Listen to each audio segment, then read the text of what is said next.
can see her lying back in her satin dress in a room where you do what you don't confess. Sundown, you better take care if I find you've been creeping round my back stairs. Sundown, you better take care if I find you've been creeping round my back stairs. She's been looking like a queen in a sailor's dream, and she don't always say what she really means. Sometimes I think it's a shame when I get feeling better when I'm feeling no pain. Sometimes I think it's a shame when I get feeling better when I'm feeling no pain.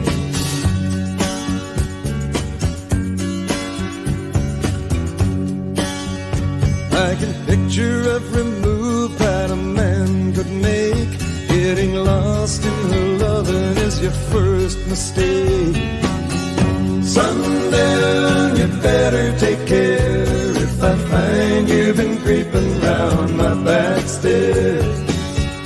Sometimes I think it's a sin when I feel like I'm winning when I'm losing again.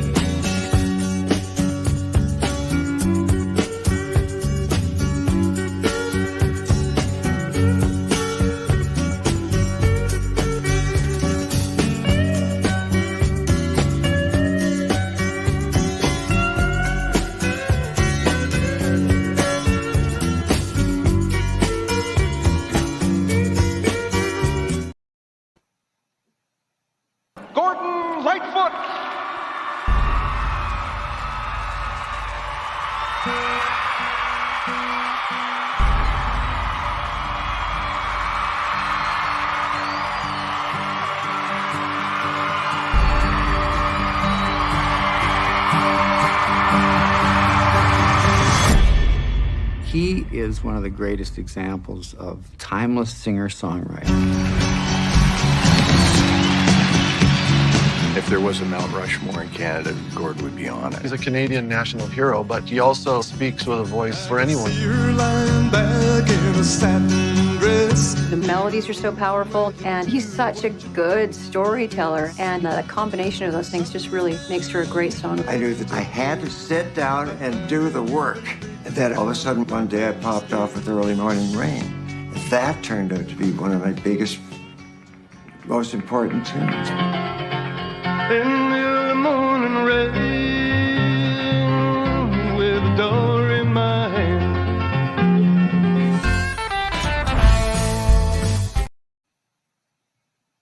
All right, folks. Last week we lost a good singer-songwriter. He ranks up there with the Neil Diamonds and the Cat Stevens and all this stuff. And that was Gordon Lightfoot, who passed away this time last week. I think we got off the air, Adam. Yep, that's about right. That's right, Chris. Good 84 years old. You know, a man that his songs were recorded by different artists like Bob Dylan, everybody from Dylan to whoever. You know, he was a treasure in Canada. So you know, and plus when I was a kid growing up with singer-songwriters, Matt, you know, I got yelled at for playing too many Neil Diamond tunes, so I found somebody else. You know. Well, who yelled at you for playing too many Neil Diamond tunes? Dude, I used to play the same CD of Neil Diamond all day long. You know, it was like there's nothing wrong with that, Chris. I know, I had no problem with it. I love playing it all day long. But my brother Will one time came into the room and goes, "Here, listen to this, please." I'm like, okay. Gotcha. Yeah. Gotcha. Yeah. I'm like, okay, buddy. You know, but yeah. Anyway, welcome to Sports Talk with Chris Heidel here on a gorgeous Monday night. You know, the 8th of May, week after the Kentucky Derby, and they had a lot of stuff going on there, Adam. In the Kentucky Derby, they had some horses get put down and all that stuff. There was a wild weekend in the Old Cape Corral of the folks in Louisville. Yes, Chris, it was, and it was the most viewed sporting event since the Super Bowl on NBC and Peacocks. And our good friend Larry Comas, who was on with us last Monday, he did an incredible job calling it. And the morning line favorite Forte was actually scratched, and he will not be running in the Preakness next weekend. So, congratulations to Mage and our good friend Todd Trupp, who was also with us last Monday. That was his pick to win the Kentucky Derby, and he got it right. So we'll see what happens, in the Preakness. Exactly. Well, coming up in like 2 minutes, we got the head coach of Liberty Baseball, Scott Jackson, joining us. At 7:45, folks, Gary Stoken, our good friend from the Peach Bowl, they did a charity challenge last week. You had coaches like Mike Norvell, Dan Sweeney, and Pat Narduzzi and company playing a charity golf tournament to raise money for their charities. And Dan Sweeney almost won that thing. But he lost to Pat Narduzzi, with I didn't think Pat Narduzzi was a golfer, so maybe at the ACC kickoff we asked him about his golf game, how good it is, because it's pretty one of those quiet things. And then at 8:05 on the phone we'll have the professional bull riding. Yes, professional bull riding. Matt down at Secrets, they're having a big bull riding from the PBR, the PBR Secrets Ocean City Classic in June. Yeah, so June what? June 2nd through the 4th, and they're going to be down there on the beach, riding some bulls. Matt, folks, that's Matt's face right there. He's stunned too. Yes, sir. Yeah. So the general tour manager Robert Simpson will be joining us. We'll talk more about the big bull riding down there in Ocean City, Maryland. It's during the whole week of. I think they have stuff also going on. They have the Ravens are in town that weekend doing their parade. So there's so many people going down there to Ocean City. You may want to get there a little bit early. So anyway, let's bring in the coach for Liberty Baseball. They just got done playing a good weekend series. Took 2 out of 3 from Keyshaw State. And Wednesday night they'll be rolling into Virginia Tech rolling into Lynchburg to take on the Flames to get the season still going. So, hey, Coach, how you doing? Thanks for joining us. How are you doing? Whoop. Hit the mic. I think you're muted, Coach. You're mute. Hey, can you hear me now? Yeah, I can hear you now. How are you doing? Yeah, I'm great, man. What are you guys talking about? Bulls on the beach at Ocean City? Yeah, I want to know more about that. Yeah, it's coming up at 8:05. I got the general manager on there from the tour. The PBR is doing some secrets. Wow. Down there. You know about secrets. A bunch of drunk people after 2 a.m. Yeah. So I'm thinking like myself going, how are you going to be riding a bull when you're drunk? Yeah, no. Have fun with that. Good luck not getting hurt, right? Yeah, I know, exactly. Yeah. And that's also the same weekend, Scott, that the Ravens are in town doing their wonderful parade they do down in Ocean City. So that's a traffic nightmare right there. Are the Orioles in town? I think the Orioles might be in, or I think. Oh boy, they should all bang the Bulls and the Ravens to go watch the Orioles. Man, they're rolling. I know they're better. Yes, they are. They're doing a lot better than my Mets. My Mets are going that way, but still early. You're a Mets fan, huh? I'm sorry. Yeah, it's okay. Hey, Scott. I mean, at least we can say the Atlanta Braves are in first place and they're rolling. Yeah, no doubt. I'm a Braves Orioles guy, so I was conflicted this weekend. Well, not really. I'm an Oriole. I'll pull for the Orioles no matter what. There you go. Yeah. But yeah, no, it's good to see what they've got going there. I just hope they can get that fan base back there and get Camden Yards packed. That's for sure. Yeah. So this is your final. Yeah, this is your final season, Coach. In the before you guys go off to Conference USA. So how's the season going right now? It seems like you've been up and down. I was looking at your schedule. Little win here, over there. Yeah, we have. It's just been. We didn't get off to a good start. We have actually the number one strength of schedule in non-conference play in the country. So that kind of tells you just how tough our start was. But there's no excuses. I mean, we haven't been able to sweep when I think we've got the opportunity to sweep, and then we've won our series on the road, and then we haven't really done much on the road. That's why you're 500 or close to it in the league when you win at home and then you don't do well on the road. So that's kind of how we've been, where it's been. It's been hard to kind of get some momentum and get going, but we've got a chance to have all of our goals still in front of us and get in that conference tournament and shake it up and see what happens. It's like in basketball, Maryland Terrapins. They did well. They did well at home, but they did terrible on the road. It's like you should be even, right? You should have a good road record and a good home record. Not like one's good and the other one's like, oh God, we're on the road.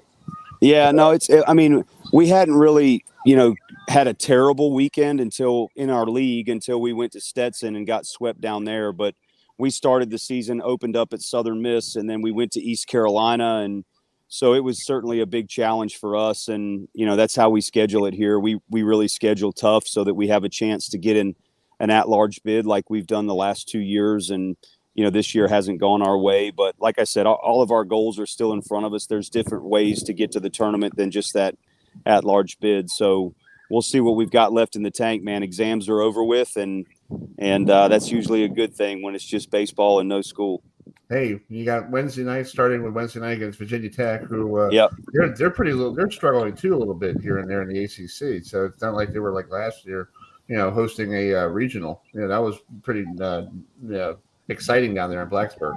No, it was. I mean, they had a really, and they do this year. I mean, they've got a really good team, and that we were fortunate to go up there and play really well and beat them and in Blacksburg. So it'll be a big test for us, on Wednesday night. We're certainly looking forward to playing at home, but winning college baseball games, man, it's not easy, and we've made it look easy the last few years, and certainly Virginia Tech made it look easy last year, and it's hard to sustain that, I guess, is the best way to say it. And so, they're in a tough league, and our league just keeps growing and getting better in the ASUN, even though it's our last year. It's a challenge. And so, with that comes, the ups and downs, and we've certainly had our share of them, and so has Virginia Tech. So to Wednesday night will be important, and even more important for us is going on the road to Eastern Kentucky this weekend. Exactly. Adam, you had a question? Yeah, talking about your non-conference schedule, you guys have played a lot of ACC schools in your non-conference. You took on the new number one team in the country, Wake Forest. You took it on Virginia. You took it on Virginia Tech, like you mentioned. Also, you took on the Duke Blue Devils. So, what's it like for you guys, to play at ACC school, in a non-conference game? I mean, I know it's it must be a pretty cool experience, to play a team from a Power 5 conference like the ACC in a midweek game. Yeah, no, and I appreciate you bringing that up. I mean, we've been fortunate to have ACC teams that not only will schedule us, but they'll come to Lynchburg. And so whenever you get a chance to have them at home, it's wonderful for our fan base, and it's really good for the atmosphere. I mean, we played Virginia here. I think it was about 3 or 4 weeks ago, and it was our first 6:00 game, and the weather was great, and we had about 3,800 people. It was the 5th largest crowd in the history of our stadium. So, you schedule those opportunities. Those guys have been great. I mean, I can't really talk about this without recognizing, John Sheff at Virginia Tech, Brian O'Connor at Virginia, Chris Pollard at Duke, and Tom Walter at Wake Forest that are willing to come up here year in and year out and play us. And, with that comes the opportunity, it increases, honestly, when you're at home and you get those teams, in your backyard and you have a chance to beat them. So we've been fortunate. I mean, we've won a lot of those games over the last few years. This year, probably hasn't gone like we've wanted to, but we won at Duke. We won at, Virginia Tech. So we've won a couple of those, certainly not as many as we had liked, but it challenges your players. I mean, there's no letdowns, right? I mean, all the conference weekends are big, and then, you have a big midweek game against an ACC team. So you really can't let your hair down, so to speak, or you really can't take your foot off the gas when you have a schedule like ours. And that's why it's the number one non-conference schedule in the country. Yeah, I like the giveaway. Church night, Stadium Cup giveaway. So basically you got people who first 500 people show up, you get a Stadium Cup. That's cool. It gives you something to to get people in on a Wednesday night. It's supposed to be nice this week. Yeah, it's not like it's like cold. It's not cold. It's supposed to be in the upper 70s, probably down where you guys are. Yeah, it's not bad. It's a great night for baseball. Yeah, no, it's our marketing crew does a great job. I mean, they've done some really nice things with some giveaways, whether it's a T-shirt or a bucket hat, a stadium cup. We had Bark in the Park, where you bring your dog to the game. So some really cool events. I mean, school is already going to be out, so we probably won't have the students that we've had for some of these other ones like Wake Forest or Virginia, but we've got a really good fan base here in town, and I know the locals will show up, and hopefully some of those students will stick around another night or two after exams are over with. So it made a difference this weekend, man. We had a really good crowd on Sunday and won the series against Jacksonville State. And so, those fans matter, and we've got a really nice venue for them to enjoy the game. Yeah. Man, you got a question for Coach? Yes, Coach. So a couple questions. So how are you going to achieve the rest of your goals that you guys have for the remainder of the season? And the second question is, what challenges presents your team and moving to a different conference? Yeah, two great questions. So to answer your first one, I mean, these conference games matter, right? We've got to get in the conference tournament. And I like to say all we need is a chip and a chair and give us a seat at the table. And, anything can happen. We probably haven't played up to our talent level during the season. And so anybody can get hot and anybody can get on a roll. Our tournament is set up to where if you get into it's pool play. So if you get into Pool A, all you have to do is be one of the 3 teams out of that pool that advance. So you could go 2-1 or 1-2 and still get to the semifinals. So, there's some wiggle room, if you will, there. There's some margin for error where you don't have to win every game, which kind of keeps everybody going. You don't get into a loser's bracket, so to speak, where it's just uphill from there. So, all of that's sitting right there in front of us, and our guys know that. And like I said, all it takes is to kind of get rolling here.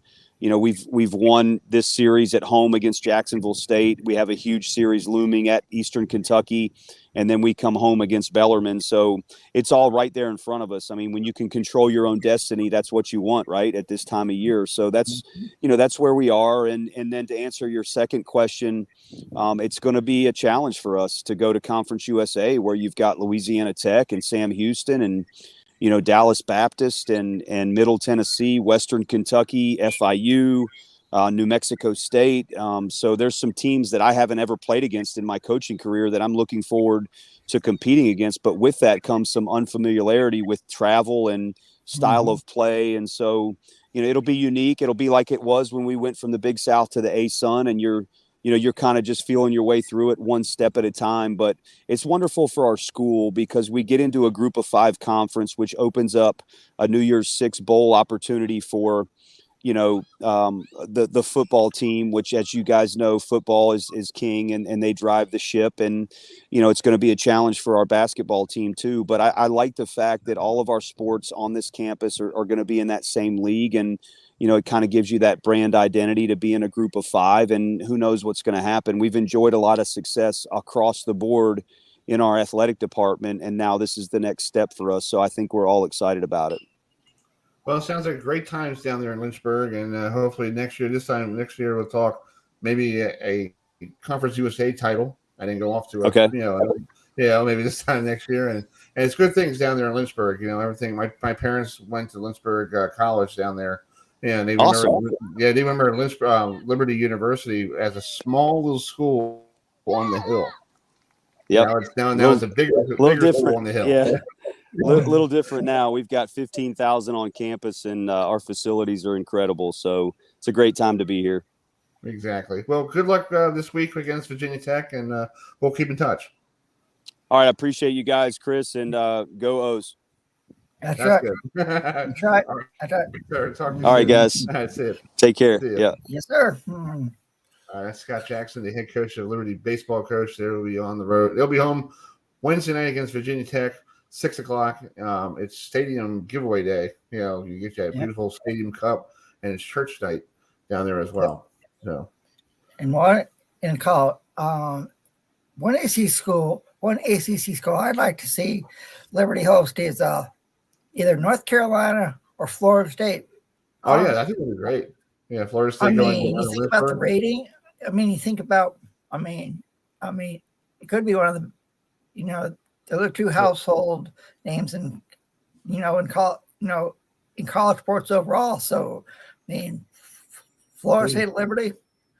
Look at Conference USA. This is their schedule. This is the teams next year. Besides Liberty, you got FIU, Jacksonville State, you got Louisiana Tech, Middle Tennessee. This is just a football program.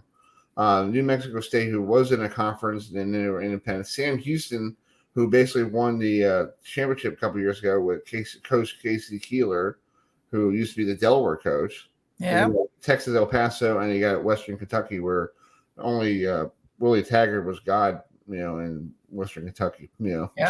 And Sam Houston comes over from the Southland Conference in FCS, and Southland Conference is a really good college sports conference in the FCS. So Liberty's going to have their hands full, come September. Exactly. We're waiting for we're waiting for Gary Stoken to join us tonight. I told him 7:45, but I guess he's such a busy guy. He's been traveling a lot, so hopefully we're going to talk to Dylan, his PR guy, today by email. Hopefully he'll everything's all set up to join. Let's talk about other stuff going on here. Let me get rid of this. Yeah, speaking about the Orioles, the Rays are beating the Orioles 1-0 right now in the top of the fifth. We have top of the fifth, and when the Rays had the bases loaded with 2 outs. Baseball this year is going quicker than I ever thought, because I was watching the. It's just going faster and faster this year. It could be because of the pitch clock, Chris. I mean, there is like a 20-second pitch clock. All these pitchers have to go by, and if they don't get it off, right, it's a warning. So I think that's one reason why you're seeing Major League Baseball games and college baseball games are going quicker too. Really? I got a question for you. Do you like that 20-second pitch clock rule? Yes, I do. I do. I think it speeds up the game, and it gives the pitchers a bit more challenge. To get the pitch off in 20 seconds. I mean, and I think it helps the game out a whole lot. Right. Exactly. 7:51. Let's talk about what's going on here on the show. This week here in Maryland, at 8:30, we have the Hartford Community College lacrosse coach joining us, because Hartford Community College is hosting the Junior College Men's Lacrosse Championship this coming weekend up in Bel Air. It's going to be the top 4 teams play each other. It's a little different than the Division I schools and all that stuff. So they play at Hartford Community College. I think they play Friday is a doubleheader, and then Saturday is the title game. So I think that's what it is. I think May 13th is a Saturday. No, it's Saturday and Sunday. Sorry, Saturday and Sunday is the title game. So you got 1:00 game, number 4 seed CPC Essex, the Knights taking on Hartford Community College, the number 1 seed. And then at 3:30, Nassau Community College from my neck of the woods, Long Island, New York, taking on a team from upstate New York, Otega Community College. That's at 3:30 on Saturday. So, and winner face each other on Sunday for the championship. And if you're Hartford Community College, you got the home field advantage, pretty much. Yeah. So if you guys want to get tickets, you can go to hartfordcommunitycollege.edu, and they'll have a little link there to tell you what's going on to order tickets. Yeah, and they look reasonable. They're not like, but I think all the money some of it goes to the college to help out Hartford Community College or something like that. But you never know. And also, Chris, this week, if you're a fan of the PBA Tour, they're down in Delaware for the Roth Holman PBA Doubles Championship, and our good friend Kristen Anderson that we've had on the show back in May, she's going to be there, and she's competing in the Pro-Am later tonight. So, let's talk about what happened at the Players Championship. EJ Tackett got eliminated by Kevin McCune, and viewers out there, if the last name McCune sounds familiar, Is he like the fourth generation of the? His third generation. Okay. Because Kevin's dad was Don McCune, and then Eugene McCune, all from Munster, Indiana, and I can't believe Kevin McCune knocked off the number 1 seed, EJ Tacken. I mean, it's been a quite interesting last couple weeks regarding number 1 seeds in sports, because Boston Bruins got eliminated in the Stanley Cup playoffs. Milwaukee Bucks got eliminated in the NBA playoffs. And now EJ Tacken got eliminated in the PBA Tour Players Championship. So not a good time to be number 1 seed at the moment. That picture is the front of the bowling alley there in Middle County Lanes in Delaware. And that's beautiful looking. I like that. I do too. Let me take the banner down here. The thing here. Look, you got Mark Roth on one side, and you got Marshall Holman on the other. And I'm wondering if Marshall's going to be there this week, because I know I talked to Mrs. Roth, on Facebook the other day, and because I was trying to get her to come on to talk about the legacy of Mark, because it is a legacy of Mark Roth. And actually, on one of my trips up to Portland, Maine a couple years ago, I actually had the opportunity to meet Mark Roth and get a picture with him, and I met Marshall Holman a couple of times. So those two, if you remember watching the PBA Tour back in the day, like we all did, that was a really good doubles team, along with Steve Cook and Mike Albee. I mean, those four on it together, if they made a double telecast, they were very, very hard to beat. Yes, they are. And I think now it's, what is it? It used to be Norm Duke and Wes Malott used to be tough. Yeah. And I think Les Malott came on our show beginning of the year saying that his son is going to be his double partner. Yes, that is correct, Chris. Yep. He made the announcement right here on our show. Right here on the program. He goes, my son's going to be the, I'm like, oh, that's cool. So, but hopefully he's doing. I think he had an injury. I don't see him on the roster. I guess he might be there. I don't know. But anyway, so Mark Roth and Holman doubles. It's not going to be on Fox. It's going to be on the BowlTV, .com or something like that. Yep.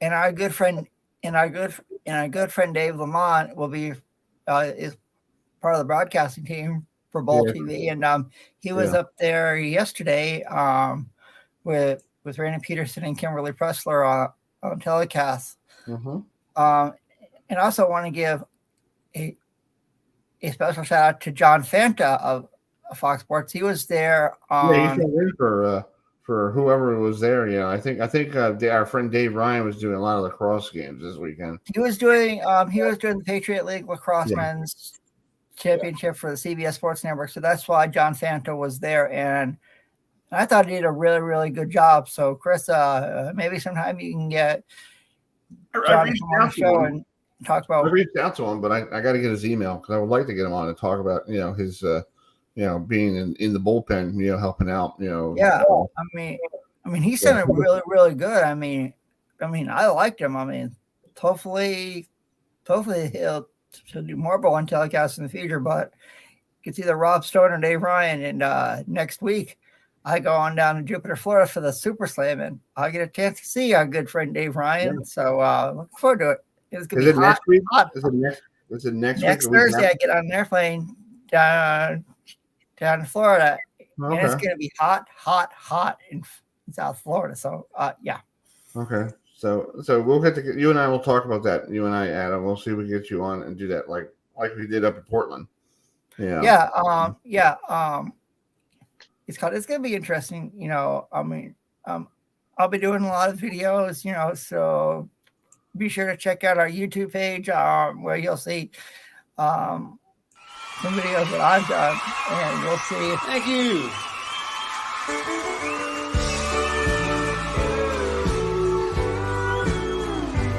Oh, there's Gary. Let's get Gary on real quick here. Hopefully we'll get there. Yeah. So our good friend Gary Stoken was. Hey Gary, how you doing? Hey guys, how you doing, Chris? Doing great. How are you? Great, thanks. I know you're a pretty busy guy, traveling a lot. So let's talk about your world tour. Where'd you go for the last couple of weeks? Well, we were in Dallas. Let's see. We were in Nashville for the bowl meetings. So all 44 bowls and their staffs meet, go over best practices in Nashville. Then we met with the CFP, the New Year's Six Bowls. And then the next week we flew to Dallas. We met with CFP, ESPN, and then we presented to the commissioners. Oh, that's cool. Came back, and then we just finished our Southern Company Peach Bowl Challenge on Tuesday of last week. Or Tuesday of this week, I'm sorry. So it's been a crazy couple of weeks. Yeah, it seems like it. And Pat Guzzi won the challenge. And you think Pat Guzzi, you don't think golf. You don't think – I don't know. I looked at the whole thing. I'm like, okay, that's cool. I looked at the roster. It was like, Dad was Sweeney, and then you had Mike Norville, our good friend from Florida State, and then everybody else. Is it cool to see all these cool people from different colleges and say, hey, I play golf and it's for a charity? Well, Pat Narduzzi will tell you that Chan Gailey was awfully influential in that victory. Chan's a really good player, but having the existing current coaches with the retired coaches makes for a neat mix. We gave $300,000 to the coaches that played in our tournament, their foundations and charities, which puts us over $9.4 million since we started the event back in 2007. Wow, that's cool. And you had a new sponsor this year, so you got a sponsor for it. That's pretty cool. Normally it's just you guys doing the Peach Bowl Challenge. You had a sponsor for the whole thing. That's pretty cool. Yeah, we had Chick-fil-A from 2007 till about 2017 or something like that. Then we had a couple years with current coaches playing with the retired coaches. And then we had COVID. And then we just picked back up Southern Company now as a sponsor. So we brought in a lot of their executives and clients and guests, and had a big pro-am on Monday. And then Tuesday we just had the coaches play on each other's teams in a scramble format. That's cool. I got to ask you, congratulations on getting this whole new college football playoff, having you guys part of the whole semifinals and finals and all this other. Very good that, this years ago, people don't realize this Peach Bowl was in danger of being gone, right? It was long time ago, right? It was back. 1985. We had Army, Illinois, and it was about a foot of mud in Atlanta Fulton County Stadium. And Dick Bestwick, who was the president of the bowl at the time, went to the Chamber of Commerce and said, if the business leaders don't step up and buy the tickets and sponsor this, then the bowl's going to go out of business.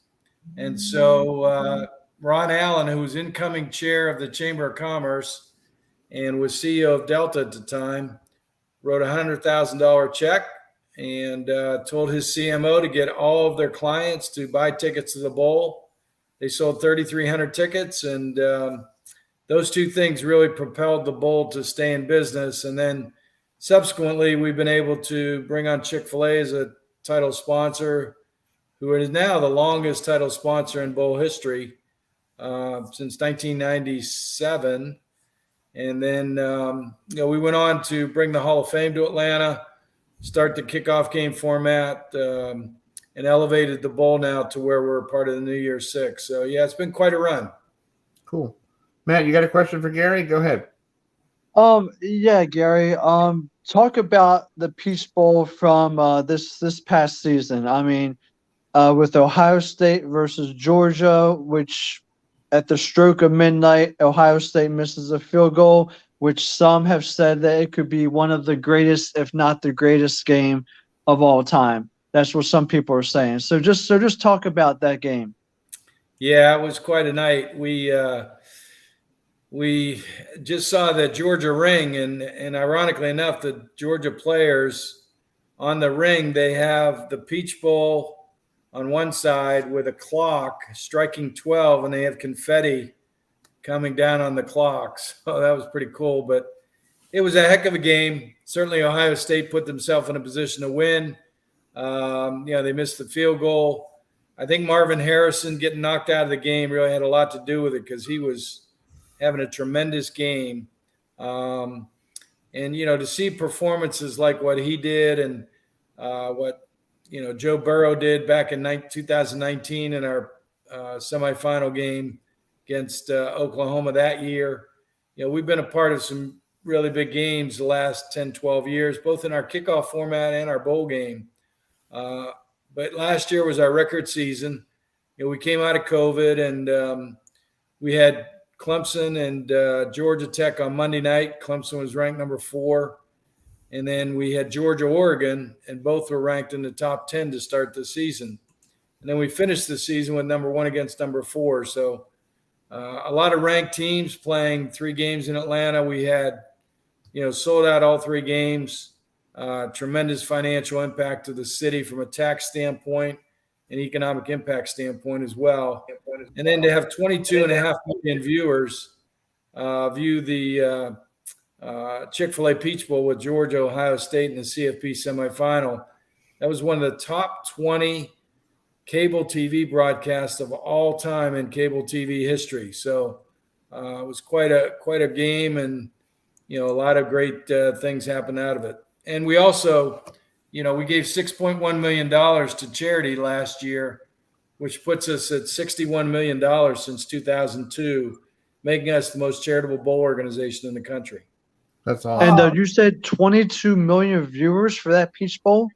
Yeah, we had 22.5 million viewers, which wow. Other than NFL games, it was the third highest ranked TV broadcast behind Joe Biden's State of the Union speech, the Beijing Olympics, and then, the Alabama-Georgia game on January 1st of last year, and then our game December 31st of last year. So I said third. It was the 4th highest broadcast television show out of all the television shows last year other than NFL games. I mean, I got to say, that was one thrilling bowl game. I mean, honestly, with that bowl game right there, you felt like that was the national championship. And I really told a lot of people, I said, whoever wins this game, whether if it's Georgia or Ohio State, they are going to be the ones that are going to win the national championship. Because that just felt like a national championship game right there. I know it was a semifinal game, but I mean, with the intensity, the fans on both sides, I mean, it was just really an amazing game. Yeah, we set an all-time Mercedes-Benz record. We sold all the expandable seats, and then we sold probably about 3,000 standing room only seats, and probably could have sold a lot more if we'd had the room. But no, you're right. It was a heck of a game. It'll go down in the annals of college football history of one of the best, not only viewed games, but one of the best games ever played. Exactly. I mean, you could probably sold about 120,000 tickets for that game. I mean, that's how popular that game was. Yeah. I think the average get-in price was like $480, which was pretty phenomenal.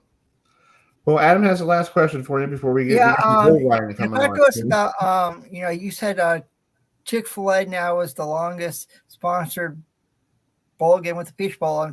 Tell us how cool it is to have Chick-fil-A as sponsor of the Peach Bowl. I mean, if you live in the South like I do and you do, Gary, we all love Chick-fil-A.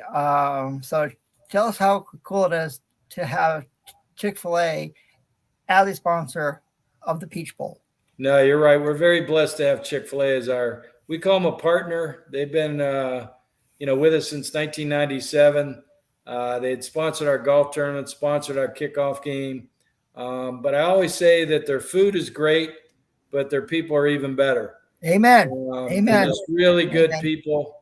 They've been great to us and great for college football. And, they'll continue with the bowl game through 2025's game. We'll host next year the quarterfinals of the first year of the CFP playoff. And then in 25, the last year of the contract, we'll host the national semifinal game.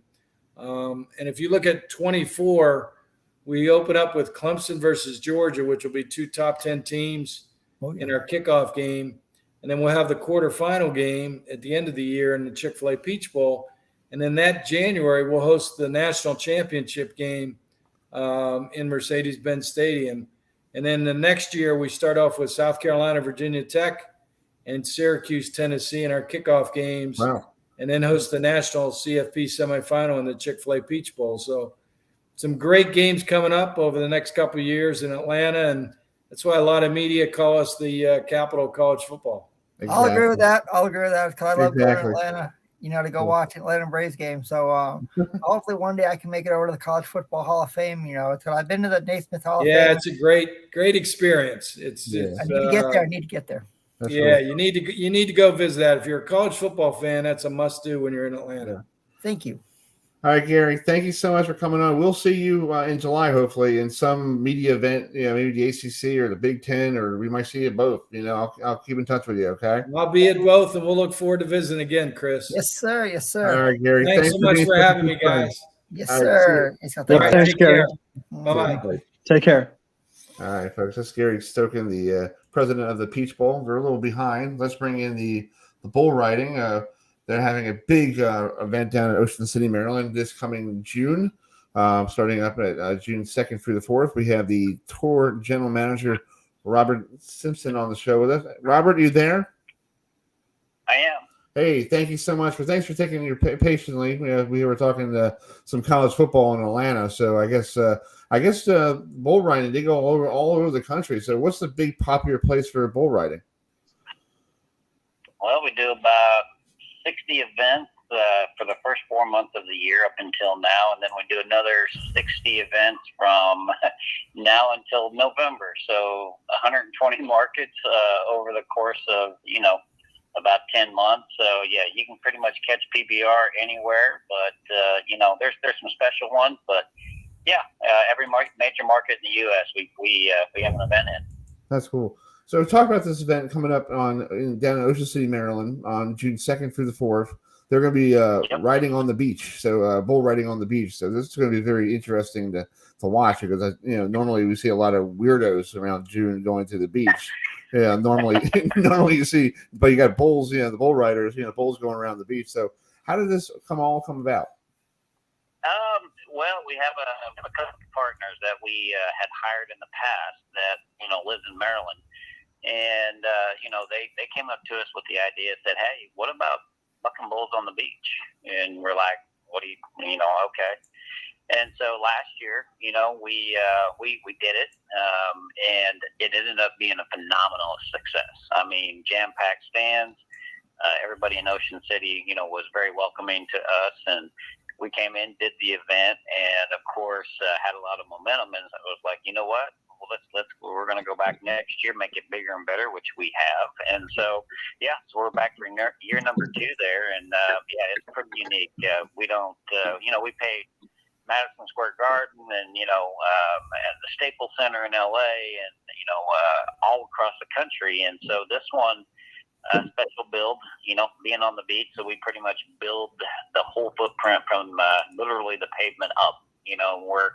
We're about 40 yards from the water, in the inlet parking lot over there. And so just sets up, right by the boardwalk. And so, it sets up for just a really unique experience. I think it's pretty cool that you guys are doing this down in Ocean City, Maryland. I never thought, in my wildest dream they're going to see bull riding down in the beach. And I think there's something cool that you guys are doing this because you're showing that it's like with bowling and other sports that we cover here on our program. Adam and Mac say this too. They try to reinvent themselves to make people to come to their place to watch their events. And like when we were kids, bowling used to bowl outside, with the oil and all that stuff. Now you guys are doing it at the beach. So this is a good way to show the sport growing instead of being in an arena. Oh yeah. Yeah, and we've done different things. We did it at Mann's Chinese Theater. We've done it in Times Square in New York. We've done it on a airship carrier in Corpus Christi, Texas. And so literally, just like, right? You can pretty much do it anywhere if you have the right vision and the resources to do it, which, like I said, partnering with those guys in Ocean City, we, just like I said, yeah, truly unique. And to your point, it showcases it, in a place that normally we wouldn't go. I mean, there's not a venue big enough in Ocean City, but if you create it, we can make it big enough, and we can make it, height of the tourist season right there in June. So it all lends really good, for a really great event. Yeah, you got to use the line from Field of Dreams. If you could build it, they will come, right? Exactly. Exactly. Yep. That's the theory. Yeah. Adam, you had a question? I know you're a big writer. Go ahead. Yeah, Robert. I have a request for you. Bring the PBR Challenge Series to Asheville, North Carolina. I mean, we all love horses, and we all. I think it'd be kind of cool to have the Challenger Series to my backyard in the mountains of North Carolina. But tell us about the TV contract you guys have. I believe it's with CBS Sports Network, and one of their broadcasters is Alan Bestwick. And talk to us about the TV contract you guys have with CBS and the CBS Sports Network. Yeah. Our Unleash the Beast tour, which is the premier level that's been going on for the last 4 months. We're actually having the World Finals this weekend and next in Fort Worth, Texas, at Dickies Arena, which is our Super Bowl of the PBR. Every event is broadcast on CBS Sports Network and CBS Sports. So we have kind of a two-way deal with CBS. Is that I can't remember how many, 10 or so of those events are on CBS network, and then all the rest are carried by CBS Sportsnet. And so, every week that we have an event, it will be on CBS on, either CBS Main or the Sports Network. And then also, to supplement it, all our events are also on Pluto TV. Oh. And so Pluto TV carries all the Unleash the Beast and the Velocity Tour and the Challenger Series, which will be what Ocean City will be. So, we'll be broadcasting the event from Ocean City on Pluto TV, free to, there's no subscription base. So you just download the app, and we have our own 24/7 dedicated channel on Pluto. Oh, wow. Cool. That's cool. That's awesome. Robert, I really love to one day somebody could teach me to ride a bull.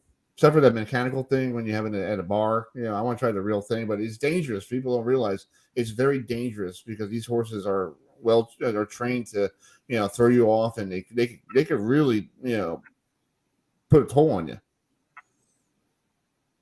Yeah. I mean, the bulls that we have in the PBR are the cream of the crop. I mean, there's none better across the world, and that's, our motto is you match the best with the best. And so the best riders against the best bulls, and, the product then speaks for itself. The action, to your point, you have to know what you're doing and correct. It is not like riding a mechanical bull in a bar. Totally different. And would not advise it unless you are a trained professional. And so it's the same thing. That one, the mechanical bulls and all that, they're fun and they're whatever, but they're not also going to stomp your head in when you do get left off. And so very dangerous sport. It is one of the, if not the most dangerous sport in the world. A rider's putting his life on the line every time he gets on that back of that bull, and the bulls we have, guys, they're not trying to hurt the cowboys. They're just trying to buck them off. Mm-hmm. And, but when you match a 150-pound cowboy with a 2,000-pound bull, and he's trying to get you off his back, it does happen. And so, it's very dangerous, but, it's also why it's so enticing to watch. It is man versus beast at its ultimate. That's true. Well, Robert, thanks so much for coming on. Well, Chris, I got one question. Right, Matt got one. Hold on. Sorry about that. Go ahead, Matt. Just one quick question. So what goes into all the training with becoming a professional bull rider? Just like any other athlete, most of our guys start very young. They start riding calves, when they're, would be considered little league, right? If you equate it to other sports. And so through the course of time, you know, they ride little tougher bulls in high school, and then they ride a little tougher bulls in college, and then when they get to the pros, you know, it is the best bulls there are. And so they gradually, engage in, you know what I'm saying, a little tougher competition on the bull side. And so just like any other athlete, I mean, they have training programs, they have weight programs, they got nutritionists, they got psychologists, like golfers. And, so it very much, any professional athlete training regimen, bull riding is no different than that. And so, these guys have really taken their craft, and, they're millionaires now. And so, if you want to make a living riding a bull, you just can't, go out to the bar at 3 a.m. and then the next day go ride a bull. It doesn't work. You got to be highly trained and, versatile, and, and these guys have accepted that, and, they're professional athletes. That's cool. Well, Robert, thanks so much for coming on, and hopefully Matt and I we'll make a trip over there to see you guys. Maybe we can stop by and, see you guys. It's super cool, guys.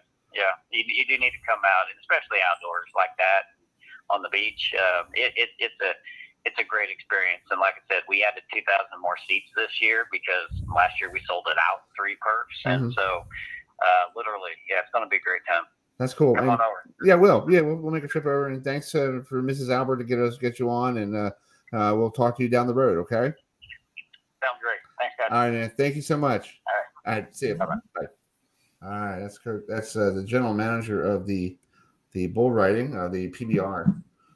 Chris, it's called, I can say, if you can stand a bull for 5 seconds, that's something to be proud of. And don't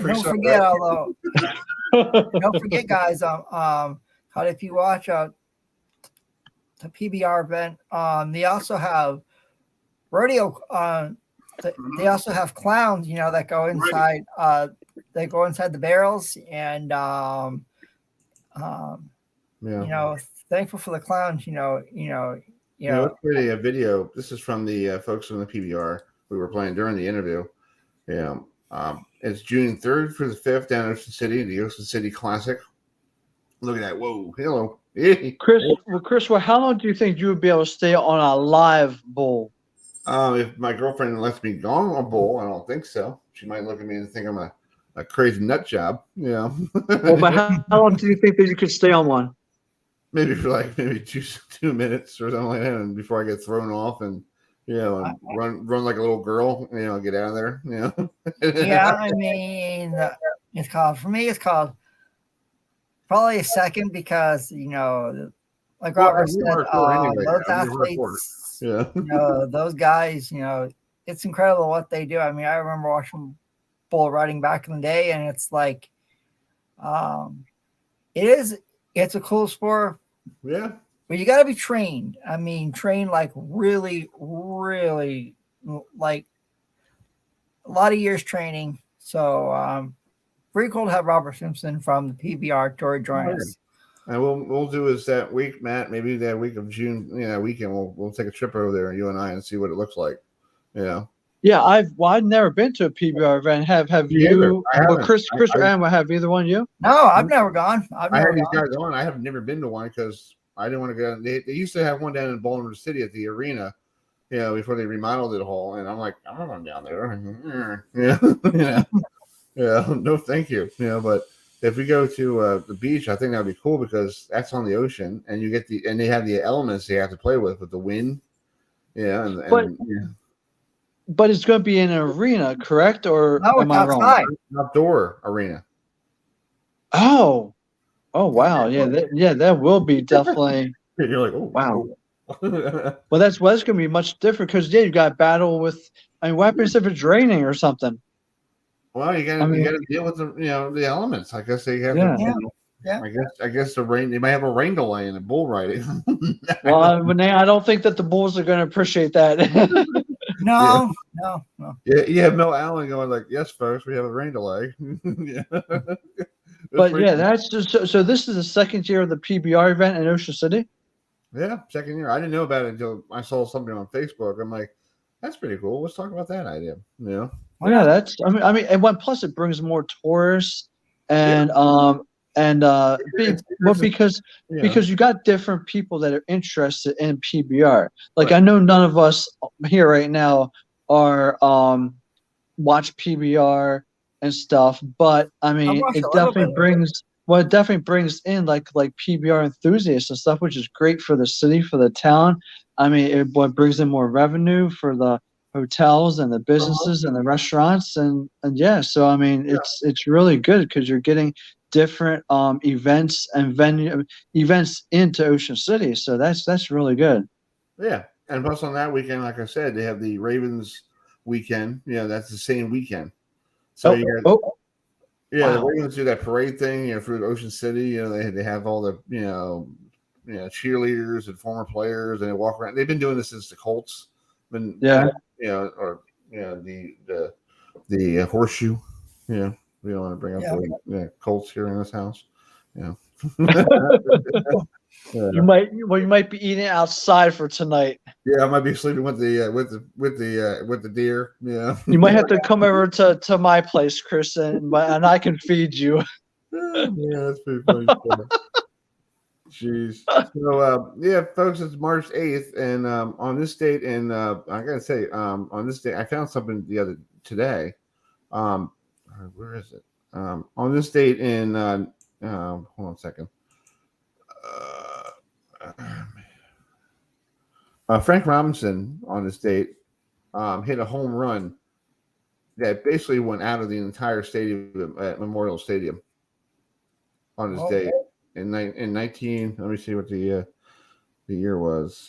May 8th, 1966. He came up to the plate against the you don't call them Indians anymore. You call them the Guardians. But back then they were called the Indians.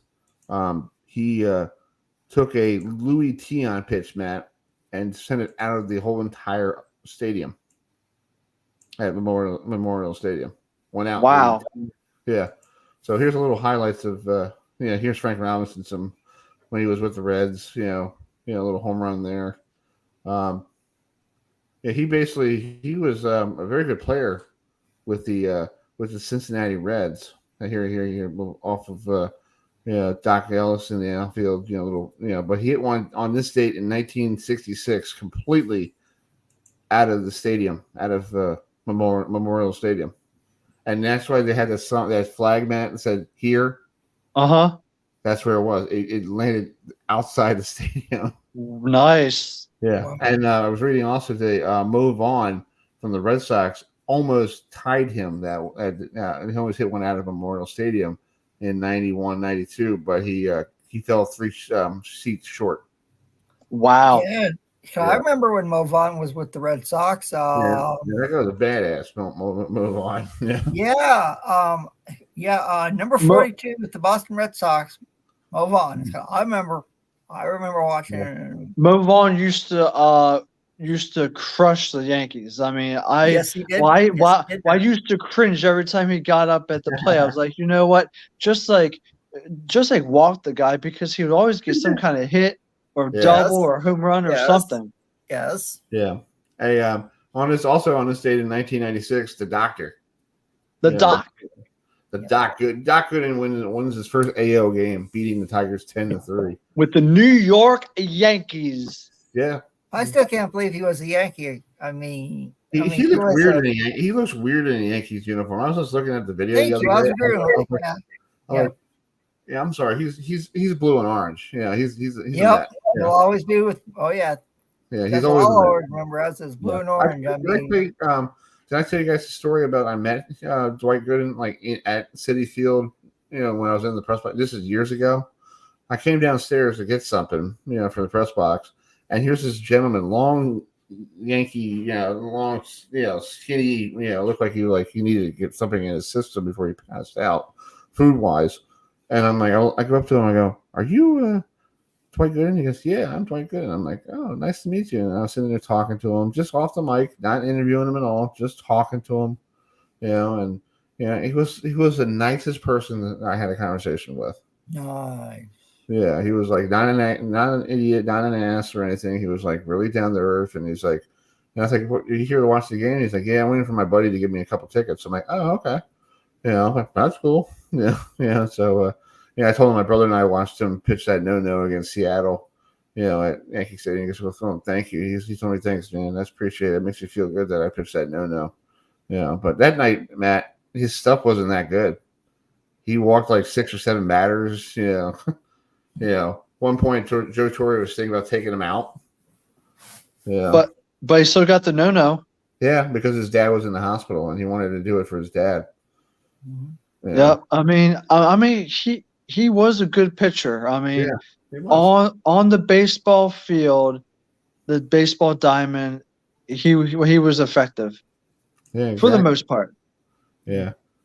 So let's bring in this next gentleman. This weekend, Harvard Community College is hosting the National Junior Lacrosse Championship up there in the beautiful Bel Air, Maryland. And this gentleman's been doing a lot of the media thing for the school. I think he's probably going to be running for county council or maybe county executive after he's done with all this stuff. So let's bring Coach D in to join us.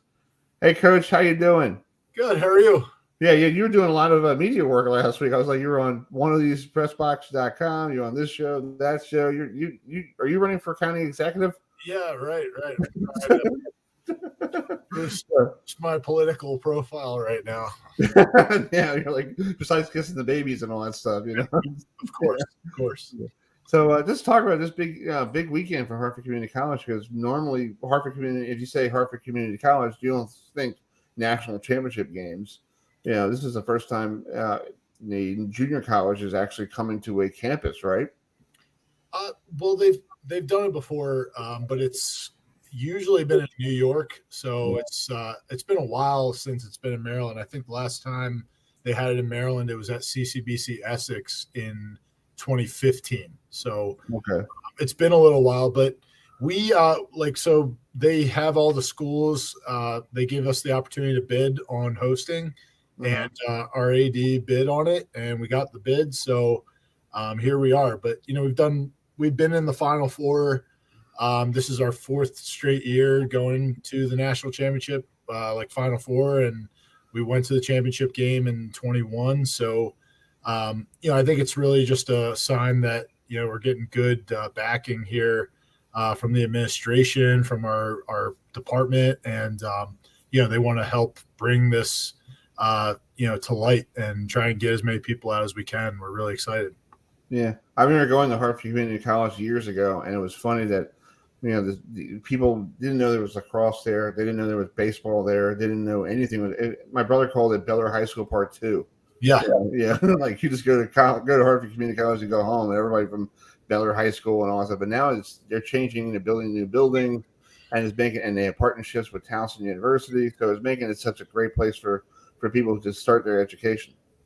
Absolutely. Yeah, no, they've really built it up. There's like 100+ programs there now.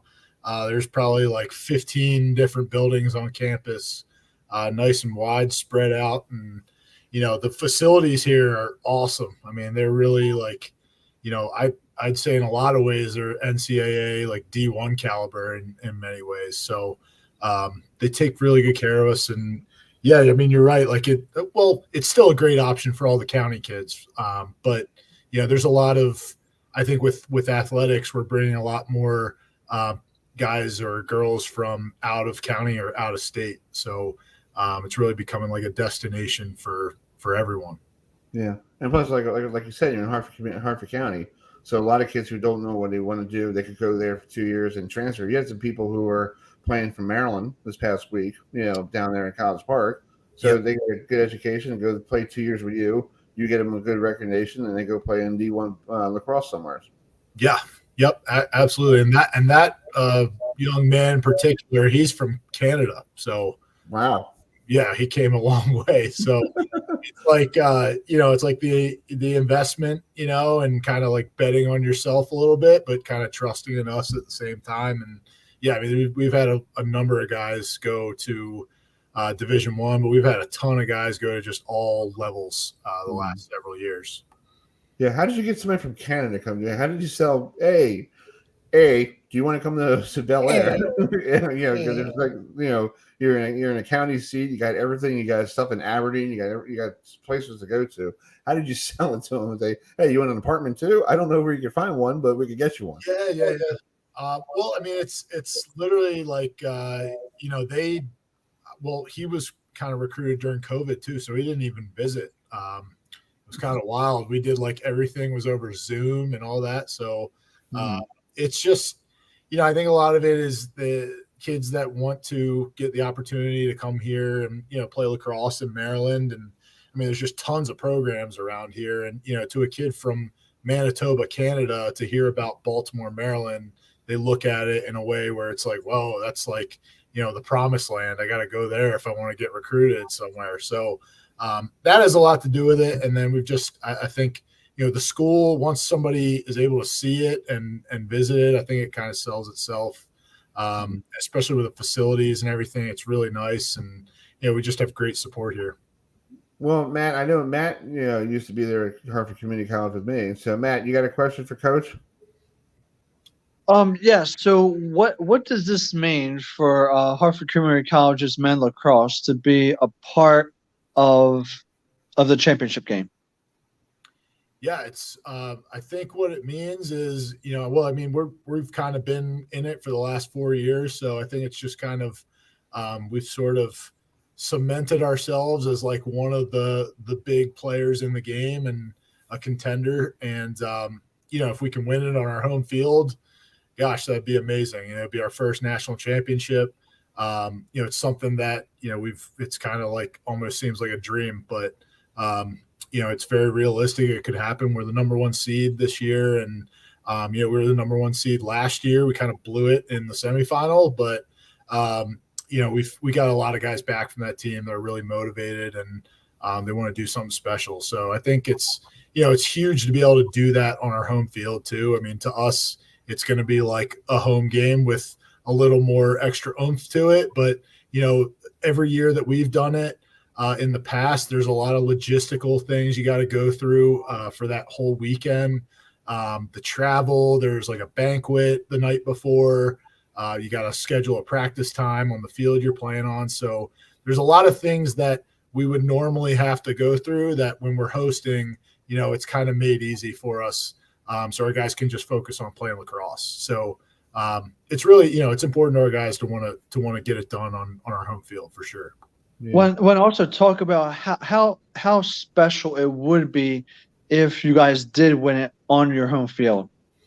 Yeah, it would be amazing. I mean, like my first season as a head coach was 2015, and we hosted the regional tournament, and that was something that we bid on at the beginning of the year, and that was for the region. So that was like, the teams in Maryland, and we didn't even qualify to be in that tournament, which was pretty, like, it was tough, to sit there as a coach and watch all these other teams get to play on your field and compete for the region.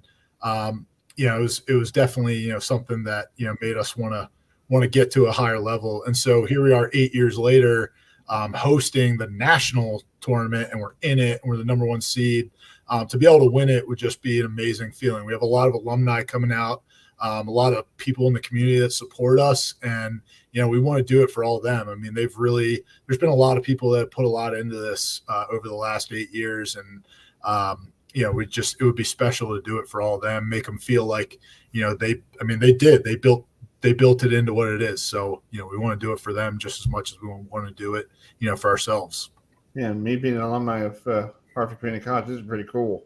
Yeah, I'm like, wow, they could do something. Because I know back when I was at school, the communication department didn't react with the athletic department, yep. And I was like, why can't we just put games on the radio? And they're like, and then I used to get people going like, well, they stink. Okay, well, that's just happens. Okay, it's community college for lacrosse. Okay, good Lord. But now it's like you guys are getting better talent and better people coming in from Hartford, the schools, the public schools, even Baltimore County too, and all that stuff. Yep. And you're making it better looking to the point like Hartford Community College is better for lacrosse than it was when I was back there in like what was it, 2009 or something? Yeah, I think so. Way back. Yeah. Well, I think it was actually before that. It might have been back in like 01? maybe 05 or something. Yeah, something like that. It's been Yeah. a long time since, I'm like, wow, this is cool because I know the baseball team last year made it to Junction, Colorado, for that stuff. That's the second time they've done that in I think the last 5 years too. They did it in, I think 2014 or 15. Right. They have a great program and they've been good for a while. Exactly. And you got a question? Yeah. Now talk to us about your national. You guys won the Region 20 championship against CCBC Essex. Give us some keys on how you can repeat that performance and play for a national title in your home stadium. Absolutely. Yeah, no, it's kind of funny. Like this will be the third time we've played them this season. So, familiarity factors definitely there on both sides. Like we know them very well. They know us very well. I think the key for us is just, really do what we do well. And that's just play really good defense and, get a lot of goals in transition. And I think we could definitely play better settled offense than we did the last game. We did a pretty nice job the first time we played them in that respect, but we also did a nice job facing off this past game where, they have a very good face-off guy. So, I think it'll be just a key to get possessions, again, do what we do well, play fast, and just really try and, take advantage of our opportunities. Yeah. And then in the second game, you got a Nassau Community College. I'm from Long Island, so I know about that, that school because I used to drive past when I was a little kid before I came down here. So it's pretty cool that Nassau Community College is coming down here, and then they're taking on somebody from upstate New York. So it's pretty interesting. Those two probably play each other all the time too. So these are just a familiar tournament, pretty much. Yeah, no, it really is. You got like two rivals kind of going at it, like on both sides. Onondaga is that's the other school you were talking about. They are, I think, 12-time national champions. They won 12 times in like a 15-year period or something like that. They were dominant for a long, long time, as is Nassau. So those are two of the you got Long Island and then you got upstate. There's like a rivalry there. You have like us two, us in Essex and Baltimore area. That's a rivalry. So you really have two like rivalry games in the Final Four. And then however it shakes out, that championship is going to be a rivalry. You're going to have Baltimore versus either Long Island or upstate New York, which, it's JUCO is very heavy. It's top heavy, I would say right now. Like your top 6 teams are all good. And we're all very competitive and, especially those top 4 really go at it with each other. And, it makes for some really competitive games. So it should be fun to watch. That's cool. Well, Coach Aaron, thank you so much for coming on tonight, and thanks for being part of our show all the time. Because I feel like since the day one I met you and helping bring this program along, so I feel like we have a little bit in there to make you guys grow. So thank you so much, man. Yeah, no problem. And I hope to see you this weekend. I'll do the best I can to get up there. I got to see what my schedule is, so I'll do my best to be there. Awesome. Thank you guys so much. I really appreciate it. Yes, all right, Coach. Yes, have a good one. Good luck. See ya. That's Coach B from Hartford Community College, men's lacrosse coach.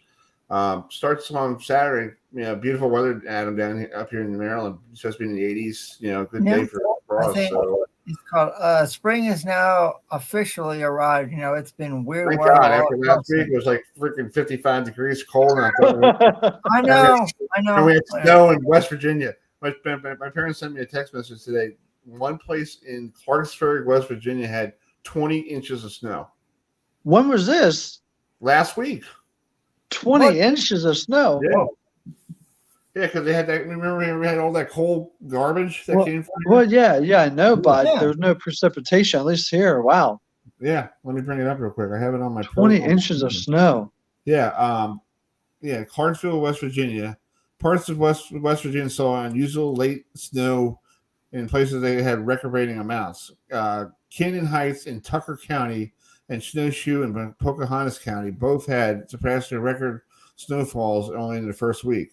Canyon Heights saw their inches from May 1st from 20.3 inches, and then Snowshoe had 16 inches. Wow. Yeah. Mm. It's gonna be like Christmas every day.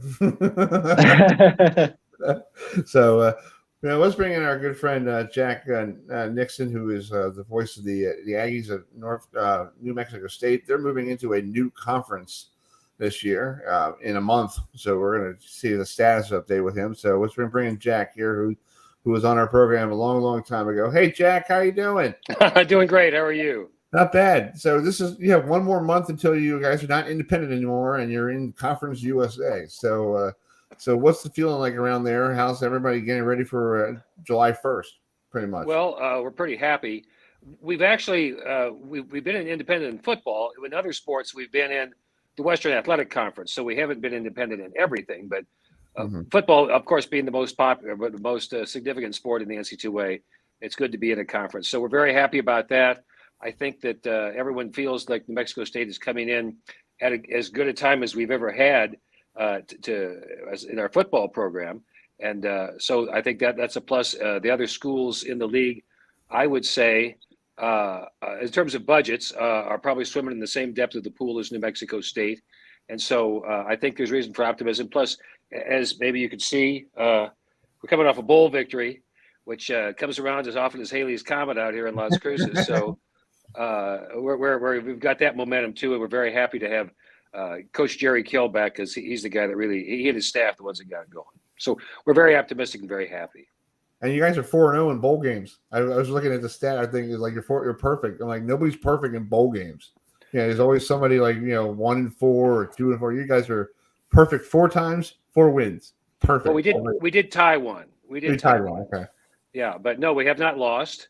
And so, we're pretty happy about that too. It's quality, not quantity, out here in Las Cruces. Exactly.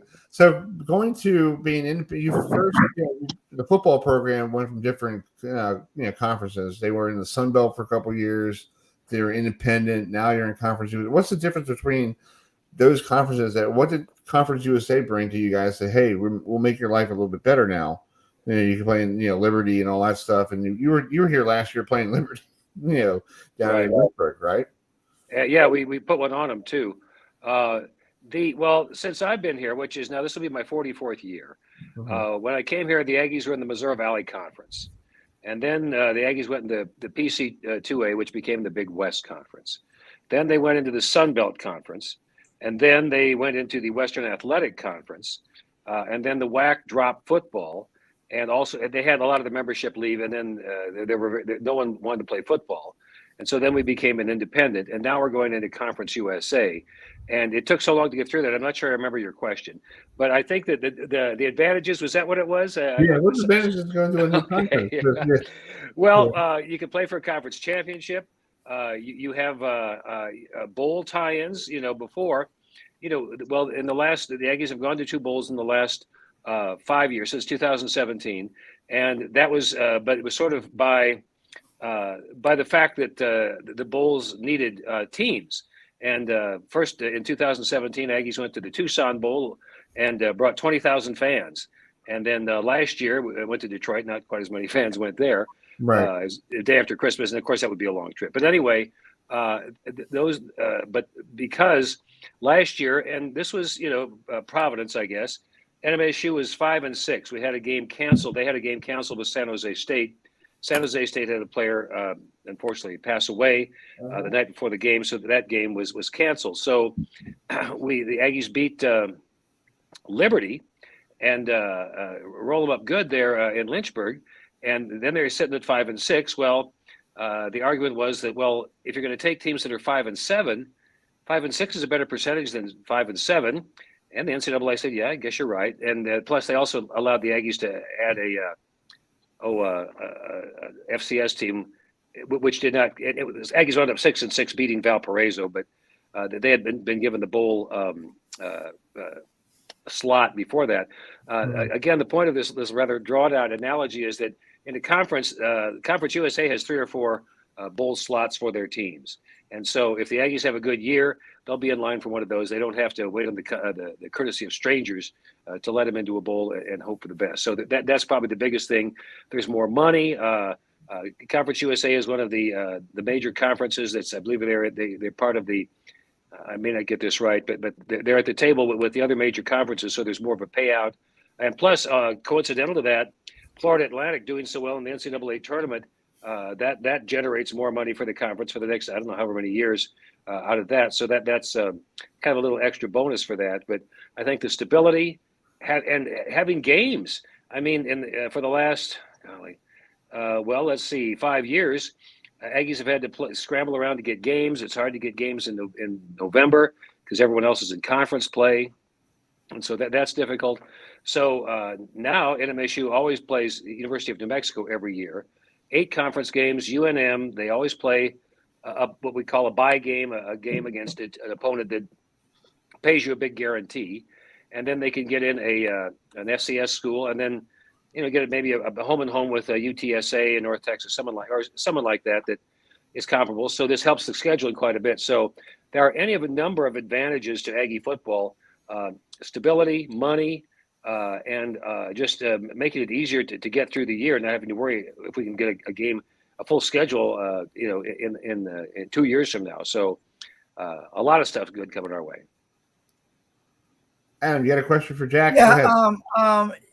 Now, regarding New Mexico State, you guys have Aggie Vision, which is a home-produced network. Now all your games starting in July for all sports are going to be on ESPN, ESPN Plus. So, tell us how cool it is going to have.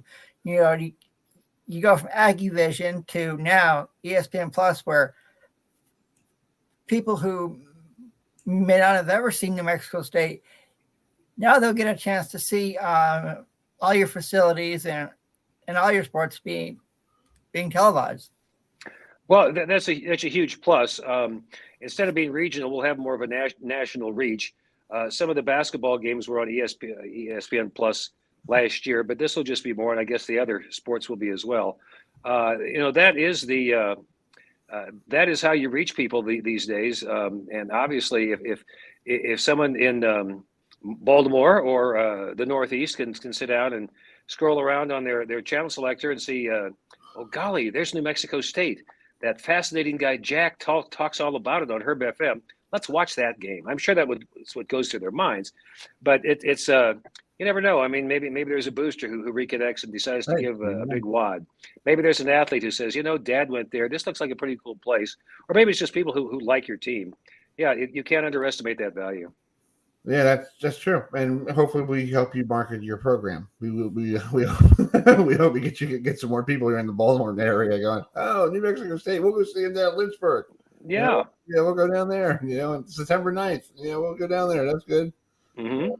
So, but it's great. You guys have a schedule, conference schedule. I was just looking at you play UMass, first game of the year at home, and then you got a couple home games. Then you go to Liberty University. So it's a good way to start out at home to build that fan base, showing, hey, your first conference games did a very good Liberty squad. That'll be a tough game, and then I believe we go to UNM up in Albuquerque, and then we go to Hawaii, and then we have one more game over there, and then conference play starts. And this year, the conference games in October will all be on Wednesdays and Thursdays in Conference USA. So that's different this year as well. So we have 2 at home and 2 on the road in October. One of the ones on the road is at UTEP, which is 40 miles away, so it's not that bad a road trip. And the other one's at Louisiana Tech, which isn't that bad either, really. Yeah, and on November 18th, you take on go to Auburn. Mm-hmm. Yeah, so Hugh Freeze again. Yep, Hugh Freeze. We're going to see him again. Yes, and we'll see. Yeah, that'll be great. Matt, yes, we will. Yeah, you got a question for Jack? Did you or Adam? Yes.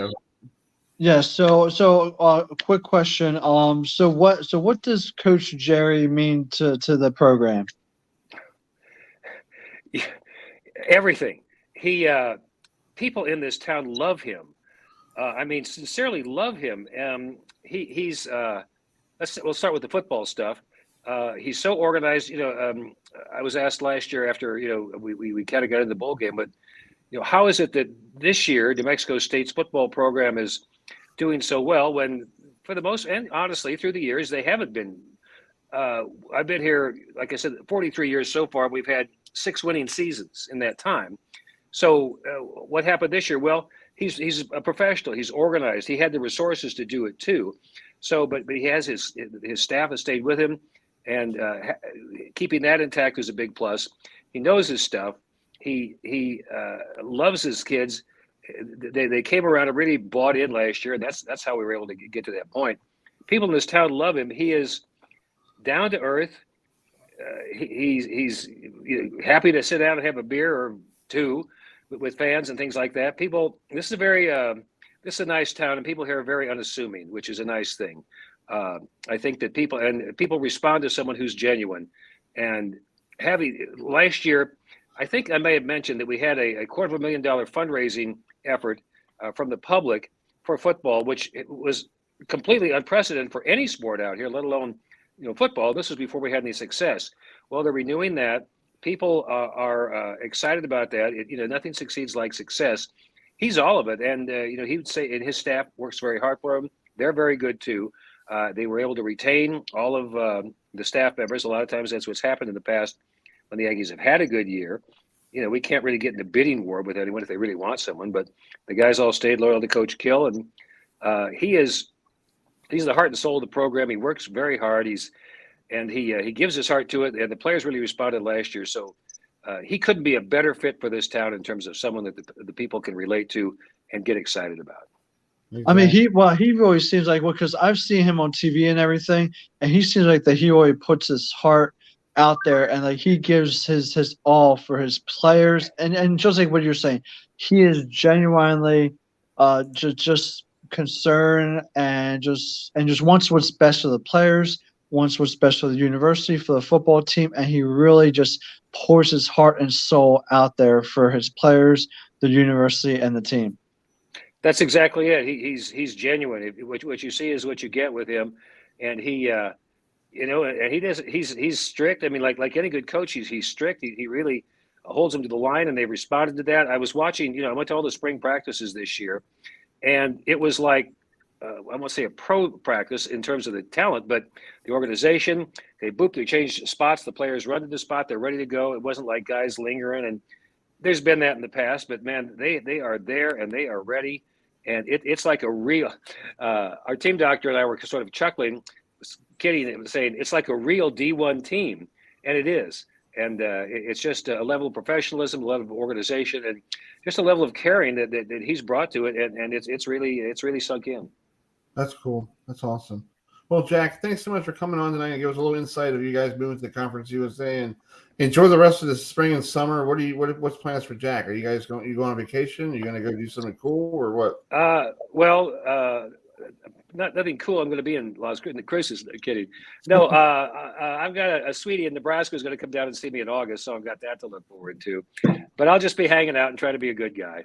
That's good. That's good. Cool. We'll talk to you soon, okay? Thanks so much. Anytime. For coming on. It's very nice you guys to have me on. I realize that a lot of people are interested in New Mexico State back there, but you guys are great hosts, and it's very nice of you to have me on. And anytime you'd like to have me on, I'd be happy to do it. Sure thing. Sure thing. Well, thanks, Rob. Well, we appreciate that. Spring, okay. Yes, okay. See you. Bye. Okay. Bye-bye. Bye. All right. The voice of Aggie football for 40 years of football for Aggie football in New Mexico State. And you're probably thinking to yourself, why in the world, Chris, are you talking to New Mexico State? Well, because they're going to Conference USA. And they will be fixing a familiar foe in Liberty on September 9th. And maybe Matt and I might make a trip down there to see those people. Yeah, I think we should. I think we may want to this time take up on Liberty and say, hey, let's go down there and see a game. We're sorry for not coming last year. Yeah. I mean, it's gonna be cool to have, I can remember when Conference USA was originally formed. You had teams like Louisville, Cincinnati, UNC Charlotte was there, and now it's like it's gone. Yeah.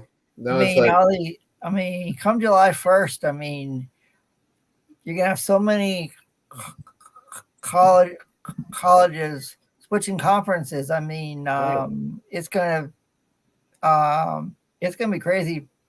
But college football season's right around the corner, guys. So, and I just got approved today, Adam, for my 3-day vacation for what media event we're going to go to because we're going to Ace Kickoff in Charlotte, Chris. Okay, we'll do whatever we need to do. Okay, we'll figure it out. We're gonna put our names in Big Ten and the ACC and see which one gets us. Okay, and we're gonna put Matt the Big Ten kickoff. Yeah, it's 3 days this year, starting Tuesday the July 25th through the 27th down there in Charlotte. Yeah, that's ACC kickoff. Yeah. And it's a great time. You got all the coaches, and you get a chance to, if we get approved, we should be approved. We go down, and you can meet all the cool coaches. Pat Ducey's going to be there. Maybe you can ask him for some putting advice, probably. Oh, sure. I mean, I can ask Mike Norvell. A nice guy. Jordan Travis. Yeah. Yeah. Mike Norvell's a nice guy. I want to take a photograph with him because somehow my phone last year didn't like it. It made me upset. Because I was like, I want a picture of Mike, and I'm like, you stinking piece of, technology. I know. Sometimes technology can be fun, and other times it can be. And all the people in the ACC are very nice. All the from Kevin Best to to everybody. They're really helpful. Very polite. And just do what they do. We've been doing this for years. Matt and Adam and Matt and I just got approved. Get this for the ACC baseball championship. Really? Yeah, for the weekend of Memorial Day weekend. So it's up in Durham. So that's right. 6 hours in a car. That's not long. That's a day trip. Right. You can go see. You could see Wake Forest win the ACC baseball championship, and Wake Forest is now the new number one in college baseball since. Nice. LSU lost their first series in the SEC to Auburn this past weekend. So, so Wake Forest only won one college baseball national title. So could Wake Forest bring home another national championship to Winston-Salem? And Chris, Scott, I think that's a pretty cool fact you got up there on the screen. Yeah, so that's what it is today. On this date in 1961, the Mets National League New York expansion team announced that they were going to be called the Mets, or AKA the Metropolitans, and they were chosen by 10 finalists, including, this is fascinating, I was looking at this today. You had the Continentals, the Burros, the Skyliners, the Skyscrapers, the Bees, the Rebels, the New York NBS's, the Avengers, and Jets.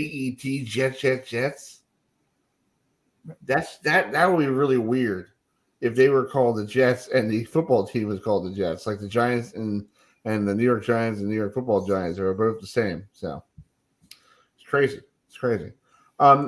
Adam, you want to introduce this next guy? He's the voice of Norfolk Tide. Yeah, sure will. Minor league baseball is here, and we have a very special guest on. So let's bring in the voice of the Norfolk Tides.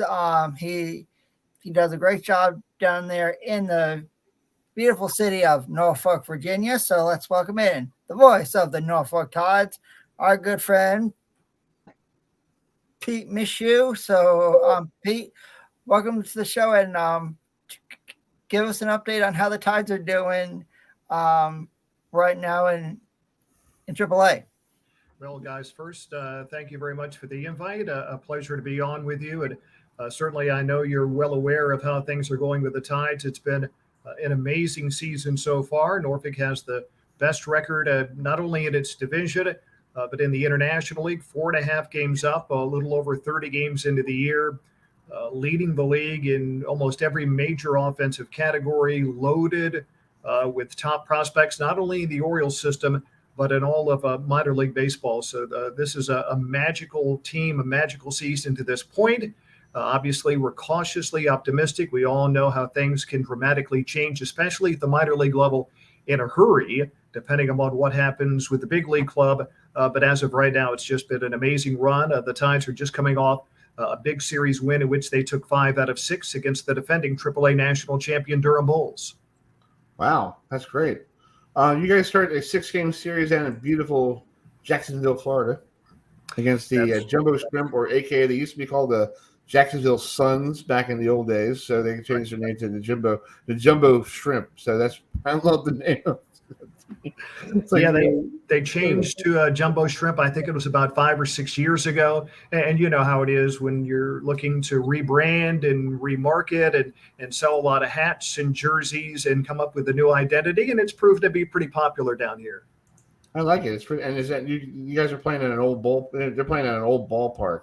I know I was trying to get down there a couple of years ago, but it was a rain out. I was going to see one of their games down there, and it looked pretty nice. I guess it's a nice old ballpark, but the Marlins, it's their AAA affiliate now.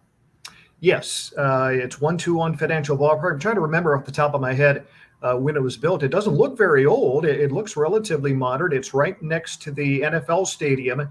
Get a nice view of the Jaguar Stadium right out beyond the right field fence at the ballpark in Jacksonville.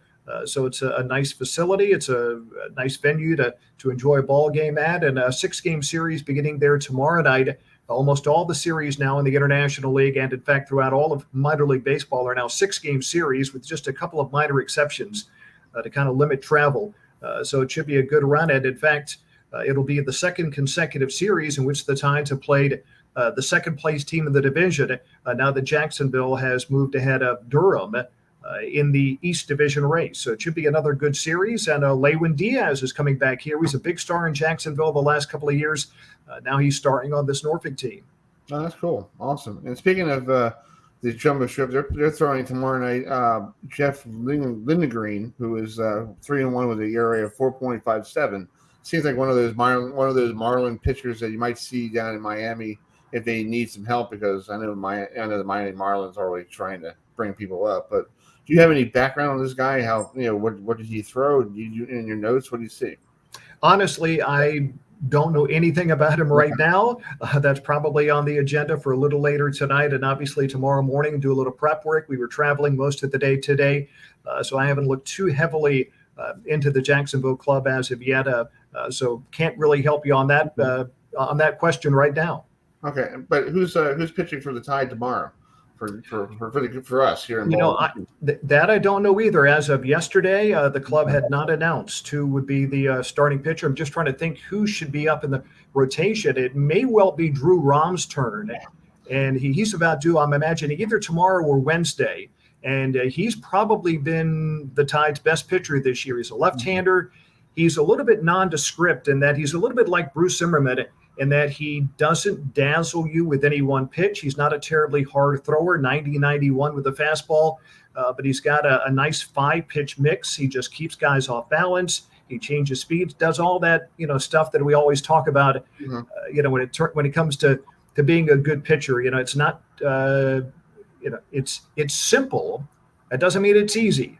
We all know how simple it can be, but executing it, that's the difficult part. But Drew Rom has done it. He's only had one bad start all year. Other than that, he's been fabulous. Adam, you got a question for Repeat? Yeah. Now, New York. So, what's it like for you? To travel to all these minor league ballparks? I mean, I'm assuming you got up to Worcester. To go see the Woo Sox. It's kind of sad that the Pawtucket Red Sox aren't around anymore. But is there a cool ballpark you like to go to on the road to go call a Tides game at?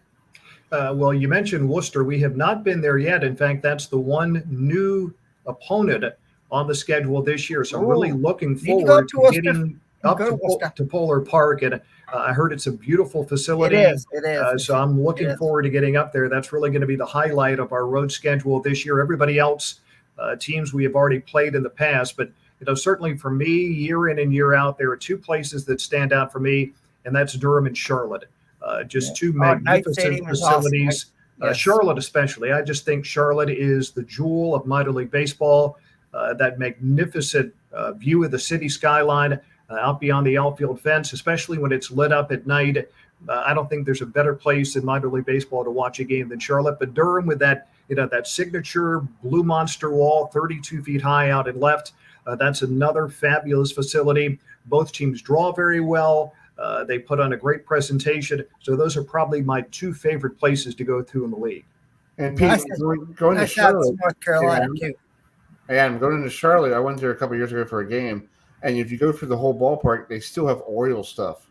I believe it. I Yes. believe it, Chris. Yeah. It's really cool. They have pictures of Cal, because I think the Charlotte team was the Orioles AA affiliate back in the day. That's correct. That's correct. Yeah. For many, many years, they were the AA affiliate, and guys like Cal Ripken and Eddie Murray and many others came up, and you can walk around the ballpark. You'll see a lot of Oriole memorabilia, and of course up at the press box, even though the general public doesn't have access to it, a lot of stuff on the walls inside the press box and in the broadcast booths about the Orioles and their history throughout their long history there in Charlotte as they knows. And also down in Norfolk, if you go around the ballpark, you still see a lot of Met stuff. And you have Mookie Wilson coming May 21st on that Sunday afternoon when Syracuse comes to town, because they're inducting him in the a Ring of Honor down there. It's the Tidewater Baseball Shrine. So pretty much anybody who has played or come from or has a connection to the Hampton Roads area is going to be, if not already, in that shrine. In recent years, people like Michael Kadire and David Wright. I'm sure Ryan Zimmerman is going to be in very, very shortly. And of course, Mookie's going to go in, having played previously with the Tides before going on to play with the Mets as a part of their 86 World Championship team. So yes, he will be with us next week when the Tides are back home. They're back home 1 week from tomorrow with Syracuse coming in. And on the last day of that homestand, Sunday the 21st, Mookie will be in town. He's currently running a catering company that he and his family established a couple of years ago. So we have these meet and greet packages where fans can not only meet him, but they can go out into the picnic area where he's going to have his catering service set up, and they'll be serving food out there. So, people can go to the Tides website at norfolktides.com, or they can just call the ball club to find out how to, go out there and not only, meet Mookie and get an autograph or a photo, but enjoy some good food as well. Is he going to come up to the press box and do like an inning or two with you guys, or or how's that going to work out? Yeah, I hope so, but I'm not sure yet. I know whenever we get celebrities, special guests at the ballpark doing signings and autographs, it really is a matter of, do they have enough time? We don't want to take those autograph opportunities away from fans by taking them away. So if an opportunity presents itself, obviously we'd love to have Mookie, but first priority is obviously having him meet and greet with the fans. So it'll really depend on how much time he has. And Pete's going to give us a full report of the barbecue down there, right? You're going to give us a full report, and and that's what I understand, that his catering company really specializes in, is kind of barbecue and barbecue chicken and mashed potatoes and green beans, kind of that good Southern cooking. So I wait for the reviews on Mookie's cooking. Yeah, Matt, we may have to make a trip down there, buddy. Yeah, we got to go. Yeah, sounds good. Well, I definitely agree. That sounds like some real good food. So good. Yeah, make a road trip. Yeah. We Southerners know how to cook some really good barbecue. I will say that. Exactly. Well, trust me, if you guys know how to cook the food, so I've been down south before, I'll be more happy to eat it. Come on down, Matt. Come on down, Pete. Pete, you're always welcome down here. Yeah, look at it. We're just talking food, and now everybody's hungry now. Right. Thank you. That's awesome. Well, Pete, thanks very much for coming on, and enjoy your time in Jacksonville. Hopefully, the weather is great for you guys, and go see some good sights around there. I think there's a lot of cool things around there. During your daytime before the games and all that stuff. I think there's some great local flavor down there. Yeah, really looking forward to it. We came here twice last year. This will be the first of two trips this season, and looking forward to what should be an outstanding series. As I noted early on, the Tides have a really good ball club this year, a lot of big prospects. We've got Joey Ortiz, we've got Jordan Westberg, we've got Colton Cowser. Obviously, we had Grayson Rodriguez to begin the year. We've got Ryan O'Hearn back down, of course, a longtime member of the Kansas City Royals. Josh Lester's among the league leaders in home runs and RBIs. Maverick Hanley is an up-and-coming catching prospect. So it's a long list of really good young players And I think this team could stay together for a while simply because the Orioles, thankfully, are good this year after, better than a decade or so of some off season. So they're not just taking anybody who's decent with the Tides. They're letting these guys stay in Norfolk, and barring injuries or trades, I think this team could stay together for the most part throughout the course of the year. So it could be an amazing run for this Norfolk team. That's Well, awesome. so I just got a quick question, Pete. So what's led to the Tide's success this year? Well, it really is, I guess, you hear the old axiom about an overnight success that took, 10, 15, 20 years in the making. Well, it hasn't been quite that long, but really it has been a process ever since Mike Elias got hired as the general manager with the Orioles, just stockpiling draft picks, getting these young prospects, letting them work their way through the minors. And now finally, after 5 or 6 years, we're seeing these prospects, some of them already in Baltimore now, players like Grayson Rodriguez and Adley Rutschman and Gunnar Henderson, and many others are right on the cusp of making it to the big leagues. Now you've got all these prospects. And once some of these guys move up, you've got Heston Kjerstad, who's a big-time prospect in AA right now. I hope we're going to see him at a Norfolk uniform before the year comes to an end.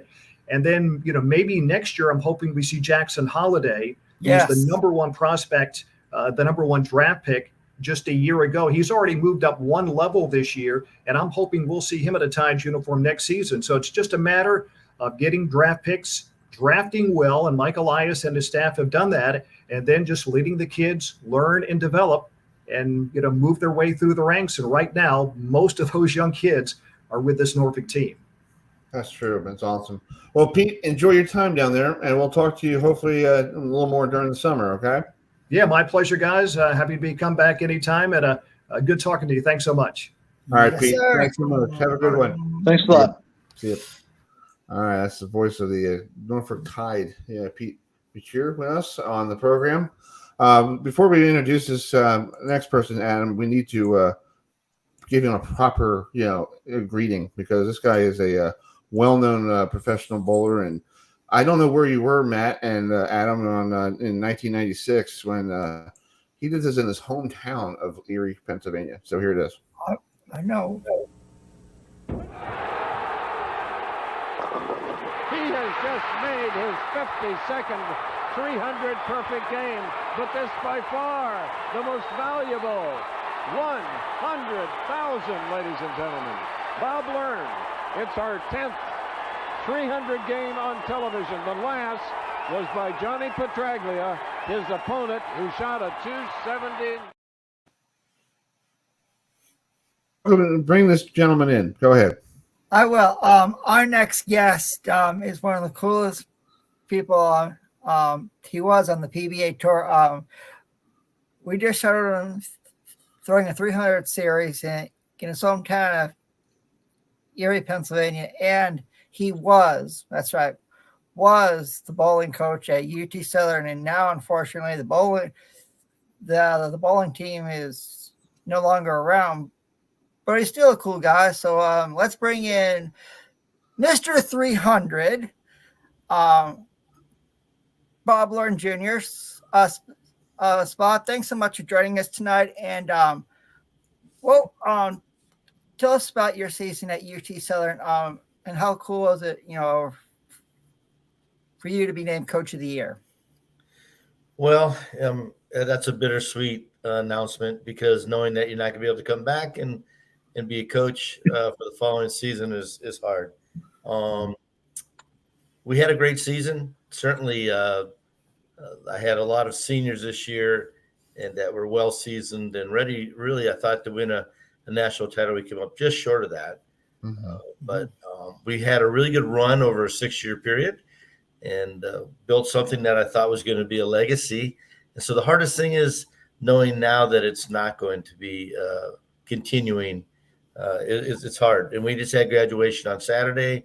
So a lot of my players, saying goodbye to them, saying goodbye to the families. Very emotional week. Yeah. Bob, why did the university drop the program? Because it seems like you're a great coach. You know, you have that pedigree of bowling on the professional bowlers tour. You bowled regionals. You bowled. You know, you have more 300 games than I bowled on Wii. And all that stuff. But why did the university get rid of bowling? I thought bowling is such a great sport for women and men, and you're doing a great job. And you're coach of the year, and they're telling you like, see you later. You know, bye. Well, we were Barton Methodist College up until 2 years ago. So we're being brought into the UT system. And part of that was really them trying to, I guess, bring us completely in within 24 months. And that we were just coming to the end of that 24-month period. So there was not another bowling program in the UT system. So that was one thing I think we were up against. Secondly, we didn't have a facility on site. In fact, we were about 23 miles away, which took about 35 minutes for the kids to drive back and forth. And so there was some liability there. That was one of the big ones. And then lastly, I think it was more about being able to fully fund us. As UT, they fully fund their programs. And we were a little more expensive than most simply because we had no home games. We traveled, and when we traveled, we stayed 2 nights away each time we traveled. So there were a lot more expenses in our program than what they were used to seeing in other programs. Wow. As Martin Methodist, we carried a number of JV teams as well. We took this team that was around 13 or 14 active players when we started. Myself and my wife helped out tremendously.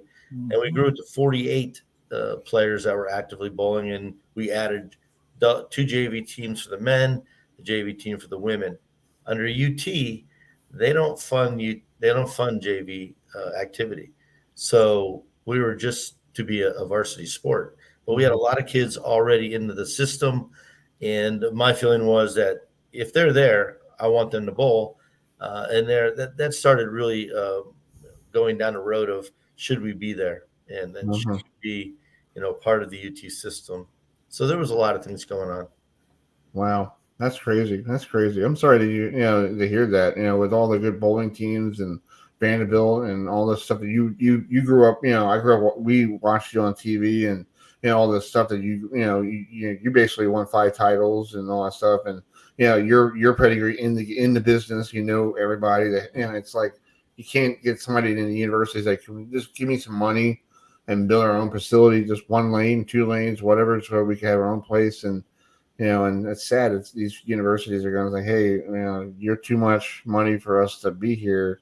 See you later. That's sad. Yeah, and part of that I think also was that they didn't have time to be able to build a facility before we came to this determination. Being 61, I didn't know how many more years I was going to be able to do it. Right. So really going to another program, building another program up, and trying to stay in.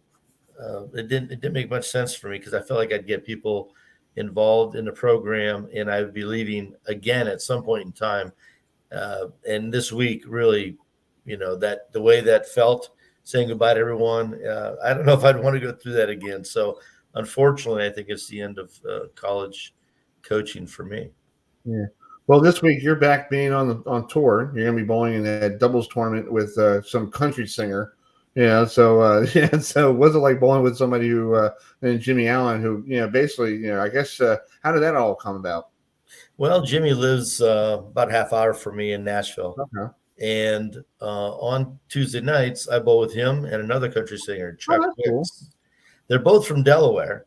Oh, okay. And that's where we're at this week in their own state of Delaware, bowling the doubles in Middletown. So it's kind of a cool thing. The 4th player was someone who spent 19 years touring with Smokey Robinson. So it's just that kind of an area where you have these people living amongst you. And Jimmy's had a great run here the last few years and is on every show. If you turn him on, he's everywhere.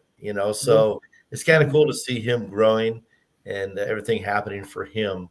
And we become good friends. And he's the one that reached out to me and said, hey, Bob, I want to bowl a doubles tournament with you.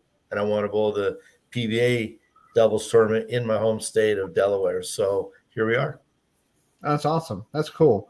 So I've been watching your career since I was growing up. Adam did the same thing, and what was it like being on tour back in the days when ADC was dominating with the Professional Bowlers Tour, and then it went to ESPN?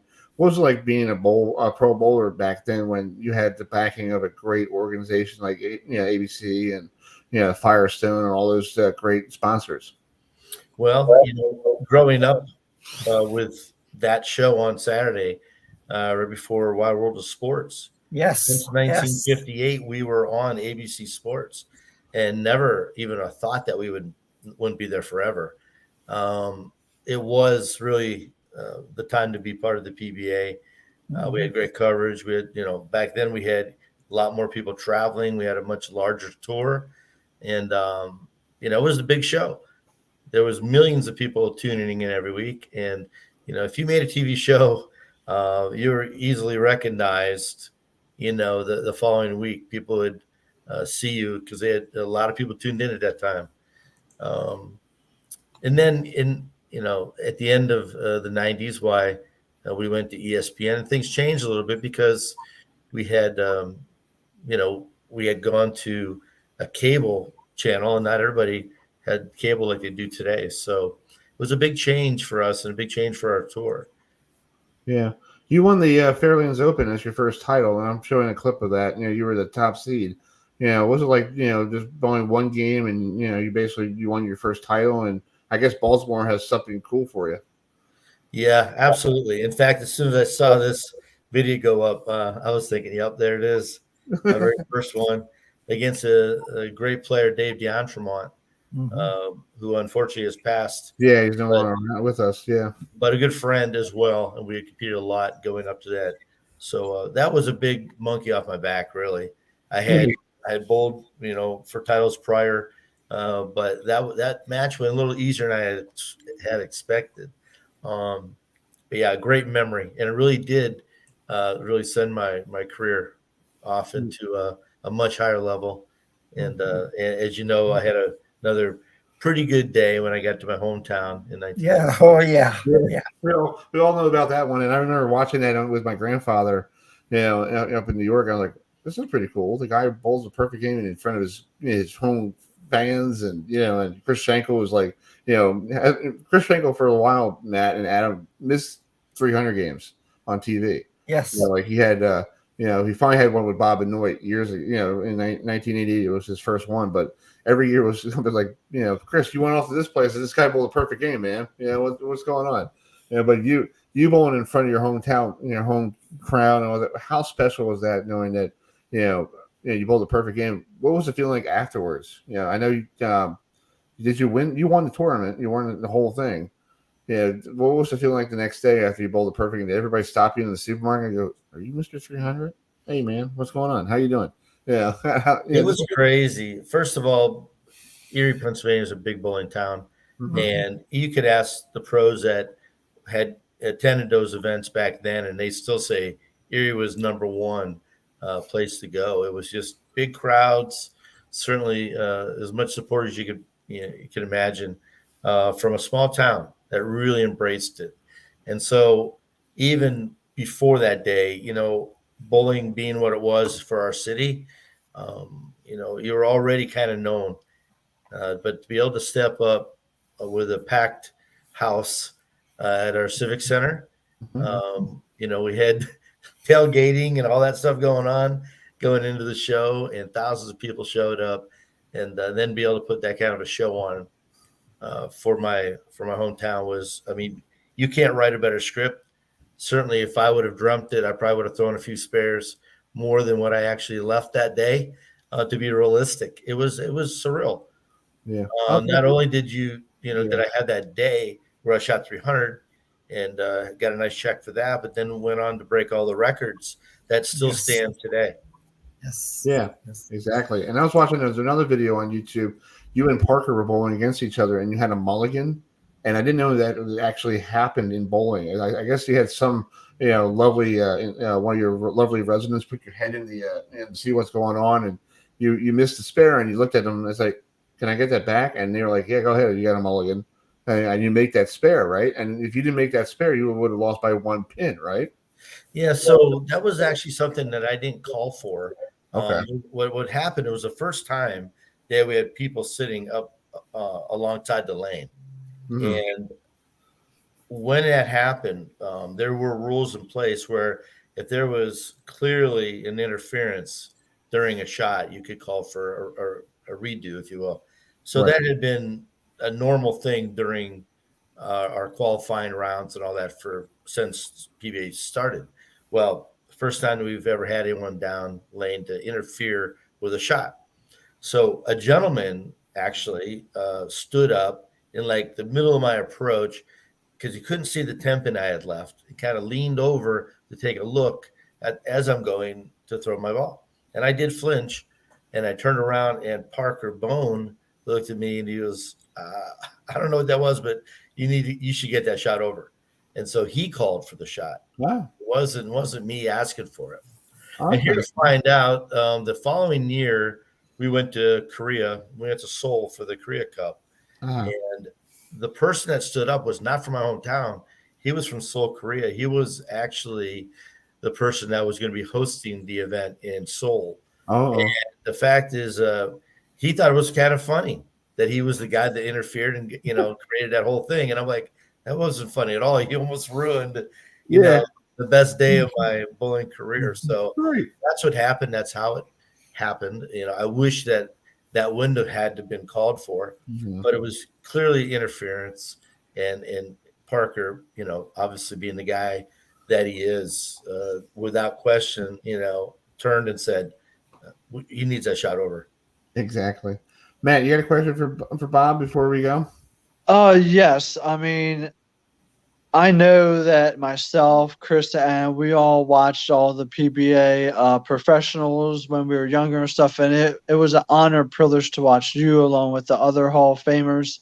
So just talk about what has the PBA tour meant to you, and how has it what's it meant to you?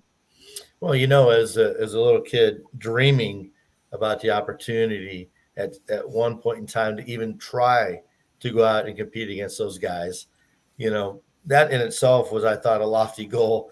But then to go out there and then become one of them and being, looked at as one of the best during my time out there was, what else could you ask for? Having a dream, being able to live it out, having successes that, winning a U.S. Open and things like that.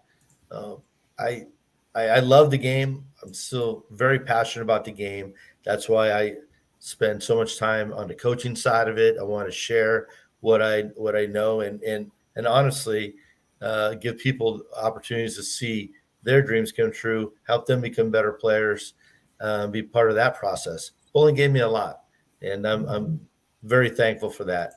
But as you know, it takes a village. There's a lot of people that were behind me, and a lot of people supported me, including my wife, my kids, having to deal with me being gone all the time, and her, recognizing that I should be out there, and she was willing to take care of things at home. So, a lot of good things happened to allow that to happen, and I'm so thankful. And one final question: what does it mean for you to be in the Hall of Fame as a professional bowler? Well, again, you looked up to those players so much when you were growing up, and you thought, they were just, up here, and here you are, staying amongst them and being considered one of the best. It's the greatest compliment of all. That's awesome. That's cool. Well, Bob, good luck this week in the doubles with Jimmy, and hopefully we'll hopefully see us Thursday night when you guys do the finals at 6:00 on Bowl TV, and maybe you can bring another title home to your trophy case, probably. Thank you, guys. Thanks for having me on. Yes, all right, sir. Bob. Thanks so much. Have a good one. Have a good night. You too. All right, folks. This is Bob Byrne Jr., who Mr. 300 on the Professional Bowlers Tour, who bowled a lot of 300 games over his career and a PBA Hall of Famer. So before we wrap it up here, we're getting we're a little over our time schedule here, real quick.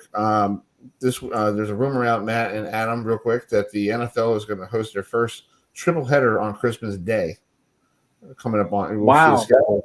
We'll see the schedule release on Thursday on on ESPN and all the other networks.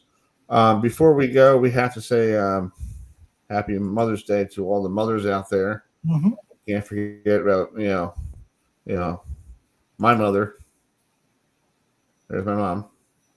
Yeah, off to doing whatever she's doing. I think she was doing some kind of fashion show or something. So I just grabbed it off of my picture. So happy Mother's Day to my mother, and happy Mother's Day to your mom, Adam, and Matt. I know you're going to see your parents this weekend. So hope you guys take mom out. If you might. Oh, I will. It's called, Thanks a lot, Chris. Well, yep. You should. You should take your mother out too. Yeah, if she's home. If she's home. My mom's not home; she's on vacation. So I'll take her when she gets home. So happy Mother's Day to all the mothers out there. So next week we're going to start our show at a special time. Hopefully at 6:00. We'll be doing some of the. They have the Preakness stuff going on down at the Preakness. Let me bring this up here. For the Preakness Stakes. They have the the post position draw. Yeah, post position draw. Thank you, bud. Got a little tongue tied there. That's last year's winner. Yeah, down there at the Pimlico down. But that's the Guinness Beer Factory. So we'll be probably on at 6:30. I'll let you guys know if you guys are watching us. Just watch our Twitter page. We'll get you guys updated on when we're going to be doing that show next Monday night, and then on the week after that, we'll get ready for some college baseball. Yes, we will. Yeah. We're going to wrap it up here with another classic on this music history coming up here. Let me bring this up. On this date in 1976, former lead singer of the Loving Spoonful, John Sebastian, had a #1 hit with this song "Welcome Back," taken from the TV show Welcome Back, Kotter. And we were going to go welcome back, and we'll see you all next Monday at a special time, 6 or 6:30. We'll let you guys know here on Herbert Time Radio. In the meantime, here is Welcome Back.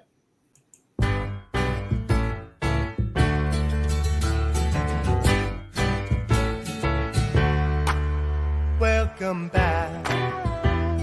Your dreams were your ticket out. Welcome back to that same old place that you laughed about. Well, the names have all